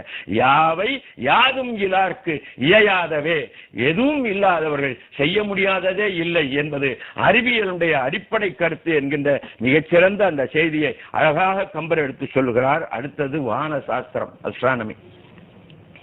அஸ்ட்ராலஜி இல்ல, ஜோசியம் கிடையாது, வான சாஸ்திரம். என்ன ரொம்ப அழகாக சொல்கிறார். வானத்துல உள்ள விமானம் இறங்கினது எப்படி அப்படின்னா, அப்படியே இறங்கிச்சான், பக்கத்துல உள்ள தூசி தும்பெல்லாம் மேல போய் பூ தூவின மாதிரி நின்றதான். அது அழகா சொல்கிறார். அண்ட கோடிகள் அதுல வேடிக்கை. வானம் முழுவதும் எப்பேற்பட்டது நல்லா நினைச்சு பாருங்க. வானத்துல பல சூரிய மண்டலங்கள், பல சூரிய மண்டலங்கள்ல பலவிதமான கோளங்கள், எத்தனையோ கோளங்களோட நினைச்சே பார்க்க முடியாத ஏகப்பட்ட பால் வெளிகள் நிறைந்தது இந்த வானம். இந்த வானத்தினுடைய தொடக்கம் எது முடிவு எது என்று அளந்து இன்று வரை சொன்னவன் இல்லை. தொடக்கத்துல ஒரு பகுதியிலிருந்து இந்த பகுதிங்கிறது தான் இத்தனை கிலோமீட்டர்னு நம்ம சொல்லியிருக்கோமே தவிர தொடக்கத்தையும் முடிவையும் ஆரம்பத்தில் அளந்தவங்க கிடையாது. அதே மாதிரி காலம் இருக்கு பாருங்க, அந்த காலத்தின் ஆரம்பம் எது, எப்ப காலம் ஆரம்பிச்சது, எப்ப காலம் முடிய போகிறது சொல்ல முடியாது. ஆனா இப்ப 2012வது வருஷம் என்று ஒரு கிறிஸ்து பிறந்த ஆண்டை வைத்து அதுல இருந்து இதுவரையிலும் நம்ம சொல்றோம். எல்லையில்லாத காலமும் எல்லையில்லாத இடம், இவற்றை தான் சொல்லுகிறான். கருதறிய கருத்ததனுள் கருத்தாய் மேவி காலமும் தேசமும் வகுத்து கருவியாதி விரிவினையும் கூட்டி உயிர்கரளையாட்டும் விழுப்பொருளே யான் சொல்லும் விண்ணப்பம் கேள. இது தாய்மானவர் பாட்டு சார். அருள்படுத்த பழச்சுவையே கரும்பே தேனே ஆரமிருதே என் கண்ணே அரியவான பொருள் அனைத்தும் தரும் பொருளே கருணை நீங்கா பூரணமாய் நின்ற ஒன்றே புனித வாழ்வே கருதறிய கருத்து அதன் உட்கருத்தாய் மேவி காலமும் தேசமும் வகுத்து, டைம் அண்ட் ஸ்பேஸ், காலமும் தேசமும் வகுத்து கருவி ஆதி விரிவினையும் கூட்டி உயிர்த்திரளையாட்டும் விழுப்பொருளே யான் சொல்லும் விண்ணப்பம் கேள. எங்க திருச்சிராப்பள்ளியில பாடினது தாய்மானவர் பாடின பாட்டு. எப்பேற்பட்ட செய்தி! இந்த செய்தியை எல்லாவற்றையும் அடித்துக்கொண்டு இந்த அண்டம் என்கின்றது மிகப்பெரிய பெருவழி. அந்த வழியில ஏகப்பட்டது, அது 100 கோடியின் மேற்பட விரிந்தன என்று திருவாசகம் சொல்லும். அதை கம்பர் அழகாக சொல்லுகிறார். அண்ட கோடிகள் அனந்தம், இன்ஃபினிட்டி. அண்ட கோடிகள் அனந்தம். ஒத்து 1000 மருக்கர் விண்டதாம் என விசம்பிடை திசை குலம் விளங்க கண்டை 1000 கண்டாமணிகள் 1000 கோடிகள் மழை என கழிப்ப கொண்டணைந்தனன் கொடி நெடியின் அரக்கர்தம் தேவன். ஆக இந்த ஆகாயத்துல பறக்கும் போது இவையெல்லாம் அண்டக்கோடிகள், இவற்றிலே பல சூரிய மண்டலங்கள் பல வாழ்வீதிகள் இருக்கின்றன என்பதை விண்ணை அளந்து மண்ணில் இருந்து தன்னுடைய கற்பனையினால மிக சிறப்பாக சொன்னான். இது ஒரு வான இயல் என்று சொல்லப்படுகின்ற வான சாஸ்திரமாகும். அடுத்தது சண்டை, வார்ஃபேர் சயின்ஸ். நினைச்சே பார்க்க முடியாது. கடந்த 1945 2ஆம் உலக போர்ல, 45 நினைக்கிறேன், 2ஆம் உலக போர்ல ஜெர்மனியில ஒரு மிகப்பெரிய ஜெனரல், அந்த மிகப்பெரிய ஜெனரலாக இருந்த அவர் என்ன பண்ணாராம், ரொம்ப ஆச்சரியமான செய்தி. அவருக்கு பேரு ரோமல். இந்த ரோமல்ங்கிற ஜெனரல் ஆப்பிரிக்க நாட்டில் உள்ள நேசப்படைகளை எல்லாம் அழிச்சாராம். எப்படி அழைச்சார்னா, படையை கொண்டு போவாராம், அந்த படையை 2 மடங்காக அப்படி பாதியா பிரிச்சு அப்படியே அவர்களை வளைப்பாராம். அதுக்கு பேரு ஒரு அழகான ஆங்கிலத்தில் மிக சிறப்பாக சொல்லுவார்கள், பின்சர் மூவ்மெண்ட் என்று. அழகாக நினைச்சு பார்க்க ஆச்சரியம். Encircling the enemy by pincer movement என்கின்ற முறையில் ஜெர்மனியினுடைய ஜெனரல் ரோமல் என்பவன் 1945 செஞ்சான். இங்கிருந்து இலங்கை நோக்கி தாவிய ராமனுடைய வானரப்பட முதல்ல மேற்கு பக்கமும் அப்புறம் வடக்கு பக்கமும் பாதி பாதியா பிரிஞ்சு இந்த பின்சர் மூவ்மெண்ட் என்கின்ற அந்த வியூகத்தை வகுத்து இலங்கை படை முழுவதையுமே முற்றுகையிட்டு அழித்தது என்று சொல்லுகின்ற யுத்த காண்டம் 1000 ஆண்டுகளுக்கு முன்னாலே கம்பன் சொன்ன கற்பனை. 1945 ஜெனரல் ரோமல் இதை அருமையாக செய்தார் என்று யுத்தத்தினுடைய வார்ஃபேர் சயின்ஸ் ஒரு மாதிரி யாரோ சொல்ல முடியாது என்று சொன்னார்கள். என்று சொன்னால் கம்பன் அந்த யுத்தம் குறித்த மிகச்சிறந்த சயின்ஸ். இன்னொன்னு நான் சொல்றேன், கடல் வழி விடலை. நான் வந்து பாலம் கட்டணும், அதனால லங்கைக்கு போகணும், அதுக்காக எனக்கு கடலே வழி விடுன்னு கேட்டார் ராமர். விடலை. கோபம் வந்து தன்னுடைய வில்லை எடுத்தார், அதில் அம்பை பூட்டி இழுத்துட்டார். இப்ப இந்த கடல் அப்படியே வற்றி போய்விடும் அவருடைய அஸ்திரத்தினுடைய விளைவினால. அஸ்திரம்ங்கிறது ரொம்ப பெருசு. சஸ்திரம்னா கையிலேயே இருப்பது, அஸ்திரம்னா கையை விட்டு கிளம்புவது. அஸ்திரம் அப்படின்னு சொன்னா நம்ம கையை விட்டு கிளம்புவது, கிளம்பி எதிரியை சென்று தாக்குவது. சஸ்திரம் அப்படின்னு சொன்னா கையிலேயே இருந்து கத்தியாக வெட்டுவது. இந்த அஸ்திர சஸ்திரம் இது ரெண்டையும் ரொம்ப சிறப்பாக சொல்லுவார். துப்பாக்கி சூடுனா அஸ்திரம், தடியடி என்று சொன்னால் சஸ்திரம் என்று ரொம்ப அழகா பேராசிரியர் நமச்சிவாயம் சொல்வார். கையிலே வச்சுட்டு அடிச்சான்னா அதுக்கு பேர் சஸ்திரம், துப்பாக்கியால சுட்டுட்டான்னா அதுக்கு அஸ்திரம்னு பேரு. இங்கிருந்து கிளம்பி எதிரியை தாக்குவது அஸ்திரம்.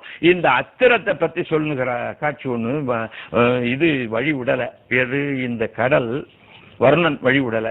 வேகமாக தன்னுடைய ரொம்ப பூட்டிவிட்டாரு. வர்ணன் முடியாத விழுந்தான். என்ன விஷயம்னா கடல்ல 7வது பகுதின்னு ஒண்ணு இருக்கான். அதாவது கடல் சாஸ்திரம், அது சயின்ஸ் எழுதுறான். கடல்ல 7வது லேயர்னு ஒண்ணு இருக்கு. அதுல போய் இருந்து நாம் அங்க உள்ள மீன்களை எல்லாம் மேற்பார்வை பார்த்து கொண்டு இருந்தேன். உன் சத்தம் எனக்கு கேட்கல, இதோ வந்துட்டேன், என்ன கோவிச்சுக்காத, என்ன பண்ணலாம். அதெல்லாம் சரிப்பா, என் கையில நான் இப்ப அம்பை பூட்டிட்டேன், இந்த வில்லுல அம்பை பூட்டி விட்டேன். இனிமேல் இத விடாம இருக்க முடியாது, நான் விட்டே ஆகணும். ஒன்னும் நீ அழிஞ்சு போ, எனக்கு ஏதாவது வழி சொல்லுனா. அப்ப சொன்னா, இங்க இருந்து ஒரு 1000 மைல் தூரத்துல மருகாந்தாரம்னு ஒரு இடம் இருக்கு. அந்த இடத்துல ஆயிரக்கணக்கான அரக்கர்கள் இருக்கிறார்கள். அவங்க எல்லாத்தையும் அடிச்சு பிடிச்சு திங்கிறதும் வழிப்பறி அடிப்பதும் கொள்ளை அடிப்பதும் ஆகிய வேலையை தான் செய்வார்களே தவிர ஒருத்தம் கூட உண்மையானவனோ நன்மையானவனோ இல்லை. எல்லாம் அயோக்கியர்கள் வாழ்கின்ற ஒரு அருமையான பாக்கெட் அந்த இடம். அந்த இடத்துல உன்னுடைய அம்பை இங்க இருந்து எழுதிட்டா ரொம்ப நல்லது என்று இந்த வருண பகவான் அந்த இடத்தை அடையாளம் காட்டி குடி காட்டுறான். இங்க இருந்து ராமர் அம்பு சென்று அந்த மருகான்பாரத்தை அடிக்கிறது. ஆக இந்த கண்டத்தை விட்டு இன்னொரு கண்டத்தை நோக்கி தாவுகின்ற ஏவுகணையை கம்பராமாயண காலத்திலேயே ரொம்ப சிறப்பாக சொல்லிவிட்டான். அதுக்கு பேர் ICBM, inter continental ballistic missile என்று சொல்லப்படுகின்ற அந்த மிகச்சிறந்த ICBM இவன் மருகாந்தாரம் என்கின்ற இடத்திலே எய்து வீழ்த்தினான் என்கின்ற அந்த செயலை நாம சொல்லும் போது ரொம்ப ஆச்சரியமாக இருக்குங்க. மன்னவ மருகாந்தாரம் என்னதோர் தீவின் வாழ்வார் அன்னவர் சதகோடிக்கும் மேலுளார் அவுணர் ஆயோர் தின்னவே உலகம் எல்லாம் தீர்ந்தன. அவங்க திங்கிறதுனாலே இந்த உலகம் பூரா தீர்ந்து போச்சு. எனக்கும் தீயார் மின் உமிழ் கணையை வெய்யோர் மேல் செலவிடுதி. அயோக்கியர்கள் மேல நீ கணையை செலுத்த, அதாவது அது அறப்போறான், நியாயமானவர்கள் மேல செலுத்திடக்கூடாது இல்லையா? ஆவும் ஆணிய பாப்பன மாக்களும் பெண்டிரும் பிணி உடையீரும் பிணி தெம்பலன் வாழ்னர் கருங்கடன் இருக்கும் பொன்போல் புதல் பெறாதிரும் எம் அம்பு கடிவிடுதும் நும் அரண் சேர்மின் அறத்தாறு நூலம் பூர்க்கை என்பது புறநானூறு இல்லையா? இந்த கண்ணகியா சொல்லுகிறாளே, என்ன சொல்லும்போது பார்ப்பார் அறவோர் பசு பத்தினி பெண்டீர் நீத்தார் மகார் என்று இவரையெல்லாம் கைவிட்டு தீத்திரத்தார் பக்கமே சேருக. ஆக தீயவர் பக்கம்தான் அம்பை செலுத்தி அழிக்க வேண்டுமே தவிர சாதாரண சிவிலியன் மேலையும் ஆஸ்பத்திரி மேலையும் ஊர் மேலையும் ஆயுதத்தை செலுத்துகின்ற அயோக்கிய யுத்தம் இந்த காலத்திலே தான் நடக்கிறது, அந்த காலத்துல இல்லை என்பதை ரொம்ப அழகாக சொல்லுகிறார் அந்த யுத்த இதுல. அது ரொம்ப இன்னும் சிறப்பாக சொல்லும்பொழுது இந்த பிரம்மாஸ்திரத்தை தொடுத்துள்ளாமான்னு ராமர் லட்சுமணன் கேட்கிறான். இந்த இந்திரஜித் போர் பயங்கரமா இருக்கு, பிரம்மாஸ்திரத்தை எடுத்து நான் தொடுத்துட்டுமான்னு ராமர் சொல்றாரு. ஏப்பா, பிரம்மாஸ்திரத்தை ஒருத்தன் மேல அழிக்கணுங்கிறதுக்காக தொடுத்தேன்னா மற்ற 3 உலகத்தையும் அதை அழிச்சிருமேப்பா. அநியாயமா நல்லவன்லாம் அழிஞ்சிருவானையா. ஆஸ்பத்திரியில படுத்திருக்கிறவன், பள்ளிக்கூடத்துல போற குழந்தைகள், தெருவில் விவசாயம் பண்றவன் மேலாம் அம்பு ஆயுதத்தை எய்யக்கூடாதப்பா என்று இந்த அணு ஆயுதங்கள் அடுத்தவர்கள் மேல செல்லக்கூடாது என்கின்ற அருமையான போர் அறத்தை கம்பராமாயணம் சொல்லும் பொழுது அந்த ராமாயணத்தை நம்ம பாராட்டாமல் என்ன பண்ண முடியும்? பண்ணவர்க்கு இவன் பிழைக்குமால் படுக்கும் நம் படையை எண்ணம் மற்றிலை அயன்படை தொடுப்பன் என்று இசைந்தான். யாரு? லட்சுமணன். உடனே இவர் சொல்றார் கம்பர், ஆன்றவன் அது பகர்தலும் அறநிலை வழாதை, அறவழியிலேயே நீ போர் செய்யறவனாச்சப்பா. ஈன்ற அந்தனர் படைக்கலம் தொடுப்பின் யாரு? அந்த பிரம்மாஸ்திரம் என்கின்ற ஒன்றை தொடுத்தால் இவ்வுலகம் 3ஐயும் சுடும், ஒருவனால் முடிகிறது. ஒருத்தரை மாத்திரம் அழிக்காம அது போகாது, எல்லாரையும் அழிச்சுவிடும். அதனால இந்த உலகம் வாழணுங்கிறதுக்காக இந்த ஆயுதத்தை நீ பரவ விடாது. எப்பேற்பட்ட செய்தி! படைக்கலங்களை வெளியில விடாமல் அடக்குகின்ற இந்த காலத்து ஒப்பந்தங்கள் மாதிரி அந்த காலத்துல ராமனும் லட்சுமணனும் ஒரு ஒப்பந்தம் செய்துட்டான். போர் அறம்னு ஒண்ணு உண்டு, போர் பாவம்னு ஒண்ணு உண்டு. என்ன தெரியுமா? இது அப்படியே ஓட்டு கேட்டான் இந்திரஜித்தன். நான் வந்து பிரம்மாஸ்திரத்தை விடுறேன் என்று ராமர் சொன்னோன்னு இல்ல, வேண்டாம் வேண்டாம் ஒருத்தர் மாத்திரம் இல்ல உலகத்தை அழிச்சிரும் வேண்டாம் அப்படின்னு அவர் சொல்லும் போதே கேட்டுட்டான். ஆஹா அப்படின்னா தற்கொல்லியை முற்கொள்ள வேண்டும். ராவணன் இவன் சொல்றான், என்ன கொல்ல வந்தவனை நான் முதல்ல கொல்லணும்னு ஒரு பழமொழி பெரியவர்கள் சொல்வார்கள். அதனால இவன் சொன்ன பிரம்மாஸ்திரத்தை நானே இவன் மேல விட போகிறேன் என்று அழகாக சொல்கிறான். தன்னை கொல்வது துணிவரேல் தனக்கு அது தகுமேல் முன்னர் கொல்லிய முயல்கை என்று அறிஞரே மொழிந்தார். அன்ன போர் அறம் அறிவுரா வகை மறந்து அயந்தன் சொன்ன நற்போர்படை விடுதலே நலம். இது விதியால், இது நம்ம விதி, இது ராட்சசன் விதி, அது நல்லவன் விதி. அதனால நாம இதை செய்வோம் என்று இந்த பிரம்மாஸ்திரத்தை எடுத்து அழகாக சொல்லுகிறான். அப்பொழுது என்ன விஷயம்னா, இந்திரஜித்தே ராவணத்தை சொல்றான், இந்த படையை என் மேல விடல, அது என்ன காரணம் தெரியுமா? அழகாக சொல்லுகிறான். முட்டிய செருவில் முன்னர் முதலவன் படையை என் மேல் விட்டிலன். எதற்கு? உலகை அஞ்சி, நல்ல உலகம்லாம் அழிஞ்சிடக்கூடாது என்பதற்காக என் மேல அந்த படையை விடவில்லை என்று சொன்னான். அப்படி மிக சிறப்பாக சொல்லுகின்ற அத்தகைய செய்தி பாக்குவெட்டி போன்ற அந்த வியூகத்தினாலே எதிரிகளை அழைப்பதாக இருக்கக்கூடிய ஜெர்மன் ஜெனரல் ரோமனுடைய அந்த படை வியூகத்தை இவர்கள் செய்தார்கள் என்று பின்னால சொன்னேன். அதுக்கப்புறம் ராமன் சீதையை இழந்ததுக்கு அப்புறம் அவனுக்கு மனைவி போயிட்டாங்கிற மனக்கவலை வேற. சீதையை தவிர வேற உயிரே இல்லையே ராமனுக்கு, தன் மனைவியாக இருக்கின்ற சீதையை தவிர உயிரே இல்லை. சீதை இப்பொழுது நீங்கிட்டானா இவன் உயிர் நீங்கின மாதிரி ஆச்சு. உயிர் முழுக்க நீங்கல, யாரோ பிடிச்சி இழுத்துட்டு வராங்க, இப்படி நடந்து வந்துட்டு இருக்கான். அப்படி நடந்து வர்றது எது மாதிரி இருக்குன்னா ரோபோ மாதிரி இருக்குங்கிறான் சார் கம்பன். எங்கேயாவது உண்டா? ரோபோ மாதிரி இருக்கிறது என்று கம்பன் சொல்வதை பார்த்து மிகவும் வியப்பாக இருக்கிறது. அந்நிலை ஆய அண்ணல் ஆண்டு நின்று அன்னை நின்னை துண்ணி இருள் காணும் யாருல்ல. அனுமன் சொல்றான் சீதைட்ட எங்க அசோகவனத்துல, அந்நிலை ஆய அண்ணல் ஆண்டு நின்று அன்னை நின்னை துண்ணிய காணும் யாரும் மலைகளும் தொடர்ந்து நாடி, உன்னை எல்லா இடங்களையும் தொடர்ந்து நாடி இன்னுயிர் இன்றி ஏகும் எந்திர படிவம் போன்றான். என்ன சார் அர்த்தம்? இதுக்கு என்ன அர்த்தம்? எனக்கு ஒன்றும் புரியவே இல்லை. இன் உயிர் இன்று ஏகும் எந்திர படிவம் போன்றான் என்றால் அப்ப எந்திர படிவம் ஒன்று இன்னுயிர் இல்லாமல் ஏகும் என்கின்ற அருமையான செய்தியை இந்த காலத்து ரோபோவை அவன் சொல்லுகிறான்னா, தன்னுயிர் புகழ்க்கு விட்ட தடாயுவை வந்து சார்ந்தான் என்கின்ற அந்த கம்பனின் ஒப்பற்ற பாட்டு அவனுடைய அறிவியல் சிந்தனையின் உச்சத்திலே நம்மை வைத்து விடுகிறது. அடுத்தது மெடிக்கல் சயின்ஸ். மருந்துமலை எடுத்து வந்து கியூர் பண்றாரு.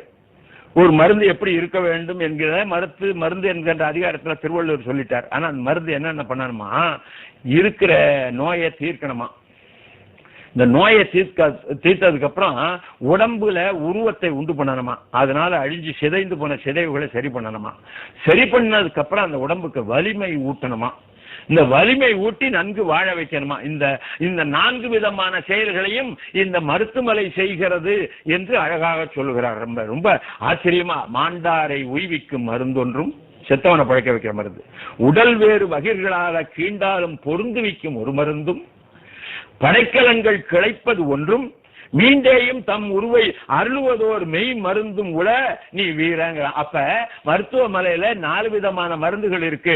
ரொம்ப அழகாக திருவள்ளுவர் சொன்னதை விட அதிகமான ஒரு மருந்து. கம்பத்தை எப்பவுமே ஒரு குறும்பு என்னன்னா, வள்ளுவர் சொன்னதை விட இன்னும் கொஞ்சம் நம்மளால சொல்ல முடியுமா ட்ரை பண்ணுவார், அதுல வெற்றியும் அடைவார். அது ரொம்ப ஆச்சரியம். வள்ளுவரும் கம்பரையும் ஆராய்ச்சி பண்ணி பார்த்தோம்னா வள்ளுவர் சொன்னதை விட இன்னும் கொஞ்சம் சொல்லலாமான்னு யாராவது கோச்சுவாங்க. வள்ளுவர் சொன்னதை விட கம்பன் சொன்னதா பிச்சு போடுவேன், அப்படி எல்லாம் சொல்லாதேம்பாங்க. நான் ரொம்ப வருத்தப்படுகிறேன். என்னன்னா வள்ளுவர் சொன்னாதான் கம்பர் சொல்லியிருக்கார். நீங்க வேணா அது இல்லைன்னு என்கிட்ட சொல்லுங்க. என்ன தெரியுமா வள்ளுவர் சொல்லல? அண்ணன் தம்பி சகோதர பாசத்தை வள்ளுவர் திருக்குறள்ல எங்கேயுமே நீங்க பார்க்க முடியாது. அதைத்தான் ராமாயணம் முழுமையாக சொல்லுகிறது. நல்லா நினைச்சு பார்க்கணும். சகோதர பாசம் திருக்குறளில் இல்லை. ஆனால் கம்பராமாயணத்தில் சகோதர பாசம் தான் அடிப்படை கருத்து. திருக்குறளில் இல்லைன்னு நான் சொல்லுகிறேன், தைரியமா சொல்லுகிறேன் என்று என்னை தப்பாக நினைக்காதீர்கள். இருந்தால் யாராவது காட்டினா நான் உடனே எடுத்துக்குவேன். யாராவது ஒருத்தர் என்ன பண்ணுவார் தெரியுமா? பிள்ளை அந்த ஒரு பெண்ணு ஆகிய இவங்களுடைய வித்தியாசத்தை பார்த்து அழகாக குழந்தைகளை பற்றி சொல்லும் பொழுது மக்கள் பேர்ல சொல்லியிருக்காருன்னெல்லாம் சமாதானம் சொல்வார்கள். இல்லை, சகோதரனுக்காக தன் உயிரை விடுவது, சகோதர பாசத்தோடு இருப்பது, உடன் பிறந்தானுக்காக வாழ்வது திருக்குறளுக்கு முன்னால் இல்லாமல் இல்லை. தலை கொடுத்தான் தம்பி, அந்த காலத்திலேயே உண்டு. ஆனால் திருக்குறள்ல அது வரல. அது நம்ம என்ன செய்யணும்னு எனக்கு தெரியல. ஆனா அந்த அந்த மாதிரி வள்ளுவர் என்ன பண்றார், திருக்குறளை விட கொஞ்சம் மிஞ்சி சொல்லலாம்னு முயற்சி பண்ணி சகோதர பாசத்தை சொன்னாரோ என்பது என்னுடைய தாழ்மையான கருத்து. தயவு செய்து தப்பா நினைக்காதீங்க. அப்படி ஒரு மருந்தெல்லாம் இருந்தது என்று அழகாக சொல்லுகிறான். அந்த மருந்து வந்ததுக்கு அப்புறம் என்ன ஆச்சு தெரியுமா? காற்று வந்து அசைத்தலும் அந்த மருந்தை கீழே வச்சு அந்த மருந்து காற்று இந்த மேல எல்லாம் பட்ட உடனே கடவுள் நாட்டவர் போற்றினர் விருந்து வந்திருந்த புண்ணியர் ஏற்றமும் பெருவரி அழகும் எய்தினர். ஏற்றமும் பெரிய வலிமையும் அழகையும் எய்தினர். கூற்றினை வென்று தம் உருவும் கூடினர். செத்தவங்க பிழைச்சு தன் உருவத்தை அடைந்தார்கள். பேராசிரியர் ராதாகிருஷ்ணன் சொல்வார், போர்க்களத்துல போரெல்லாம் முடிஞ்சு இந்த ராமனோட சண்டை போட்ட இந்த வானர வீரர்கள்லாம் ஊருக்கு போனா பொண்டாட்டி வீட்டுக்குள்ள விடலன்றான். பொண்டாட்டி ஒத்தனையும் வீட்டுக்குள்ள உள்ளியான். ஏண்டா என்ன விஷயம்னா, நீ முதல்ல நொண்டியா இருந்தியே, இப்ப நல்ல காலோட வந்து நிக்கிறிய, உன்னை விட மாட்டேன், நீ என் புருஷனா இருக்க மாட்டேன். ஏன்னா அந்த நொண்டியா இருந்தது நல்ல காலா போயிடுச்சு இந்த மருத்துவமனையினால. அவனுக்கு இருக்கக்கூடிய பேசிக் எலிமெண்ட், அவனுடைய இயல்பான குற்றம் குறைகளும் கூட தீர்ந்து நேரடியான மனுஷனா மாறும்போது என்ன ஆகிறது, இந்த மனைவி பார்த்துட்டு ஐயோ நீ நம்மால் இல்லப்பா, உன்னை உள்ள விட மாட்டேன் என்று சொன்னால் என்று வேடிக்கையாக சொல்வார். அப்படி எல்லாவற்றையும் நீக்கி வலிமை உடையவது. அந்த நிலைமைக்கு என்ன பெயர் என்று சொல்வார்கள் என்று சொன்னால் நோய் தீர்த்தல், கியூரிங். அதுக்கப்புறம் என்ன, உறுப்பை நேர் செய்தல், கன்வாலசன்ஸ். அதுக்கப்புறம் வலிமை ஊட்டல், டானிக், ரெஸ்டோர் ஹெல்த் ஆகிய இந்த செய்திகளை எல்லாம் மருந்து செய்கிறது என்கின்ற மருத்துவ சிறப்பை ஒன்று அழகாக சொன்னார். இன்னும் ஒன்று சொல்றேன், நம்ம உடம்புல ஒரு காயம் உண்டாயிடுச்சுன்னா, சீக்கிரம் முடிச்சிடுறேன். நம்ம உடம்புல ஒரு காயம் உண்டாயிடுச்சுன்னா அந்த காயத்தை ஆத்துறதுக்கு முன்னால, அது கொஞ்சம் பெரிய காயம்னா என்ன பண்ண, ஒரு டாக்டர்கிட்ட போய் ஒரு ஏடிஎஸ் போட்டுக்கோமாங்க. ஏடிஎஸ்னா என்ன, ஆன்டி டெட்டனஸ் சீரம். அதாவது நமக்கு டெட்டனஸ் என்கின்ற அந்த செப்டிக்காய் உடம்பு அழுகாமல் இருப்பதற்குரிய ஒரு அருமையான மருந்து. இந்த உடம்பு அழுகாமல் இருப்பதற்கான மருந்தை என்ன பழங்காலத்தில் பண்ணுவாங்க என்ன தெரியுமா, அந்த கட்டியை அறுத்து அந்த ரத்தத்தையும் சீழையும் அப்படியே எடுத்துட்டு நல்லா வலிச்சு எடுத்துட்டு அதை நெருப்புனால சுட்டு, அதுக்கப்புறம் இந்த சுட்ட நெருப்பு காயம் ஆறுவதற்காக மருந்து போடுவார்கள். இத சொல்றான் விபீஷ்ண, யார்ட்ட, கும்பகர்ணன்ட்ட. உடலிடை தோன்றிற்றொன்றை அறுத்து அதன் உதிரம் ஊற்றி சுடர் ஊறச் சுட்டு வேறோர் மருந்தினால் துயரம் தீர்வர். கடலிடை கோட்டம் தேய்த்து கழுவது கர்மம் என்றால் மடலுடைய அலங்கல் மார்ப மதி உடையவர்க்கு மன்னோ என்று சொல்லும் பொழுது, உடம்பிலே தோன்றிய கட்டியை அறுத்த அந்த சீழையும் ரத்தத்தையும் வெளியே போக்கிவிட்டு ஆன்டி டெட்டனஸ் என்று சொல்லப்படுகின்ற அந்த பழைய காலத்து மருந்து இல்லாம நெருப்புனால சுற்றுவாங்க. இப்ப நம்ம ஏதாவது ஆணி குத்திச்சுன்னா அந்த ஆணி குத்தின இடத்துல நெருப்பு குச்சியை வச்சு எரிப்போம் தெரியுமா. இதெல்லாம் முரட்டு வைத்தியம் தான். ஆனா இப்படி ஒரு மருந்து உண்டு என்று சொல்லுகின்ற அந்த அளவுக்கு மிக சிறப்பாக அருமையாக சொல்லுகிறான். Mathematics is the basic of science என்று நான் சொன்னேன். அது ஒண்ணு மாத்திரம் சொல்லிட்டு நான் விடுகிறேன். என்ன விஷயம் அப்படின்னா, படுமத கரிப்படி சிந்தின பனிவரை இறந்தம் அவிந்தன விடுபடை திசைகள் பிளந்தன வெறிகடல் அது அலறி எழுந்தன அடுப்புலி அவனர் தன் மங்கையர் அலல்விழி அருவிகள் சிந்தன கடுமணி அவன் வெஞ்சிலை கண கண கண என சொல்லும் போது, அந்த ராமனுடைய வெஞ்சிலையில மணி இருக்கே, அது கண கணன்னு ஆடும் போதெல்லாம் இப்படி இதாச்சு. இது ஒரு மணி ஆடும்போது என்ன நடந்தது என்கின்ற செய்தியை கம்பர் சொல்றார் பாருங்க, ஒரு கணக்கு. அதுக்கு பர்முடேஷன் காம்பினேஷன் என்று கணிதத்துறையில மிகச்சிறந்த செய்தி. அந்த செய்தியை நான் சொல்றேன் பாருங்க. ஆனை 1000 தேர் 10000 அடல் பரி 1 கோடி சேனை காவலர் 1000 படின் கவந்தம் ஒன்று எழுந்தாடும். ஆனை 1000 தேர் 10000 அடல் பரி 1 கோடி சேனை காவலர் 1000 பேர் படின் கவந்தம் ஒன்று எழுந்தாடும். காணம் 1000 கவந்தம் நின்று ஆடிடின் கவின் மணி கலின் என்னும். 1000 கவந்தம் ஆடிச்சுன்னா இந்த ராமனுடைய வீட்டில் உள்ள உணிக்கிங் அப்படின்னு ஒழிக்குமா. இப்ப சொல்றேன் பாருங்க, ஏனை அம்மணி 7.5 நாழிகை ஆடியது இனிதன்று.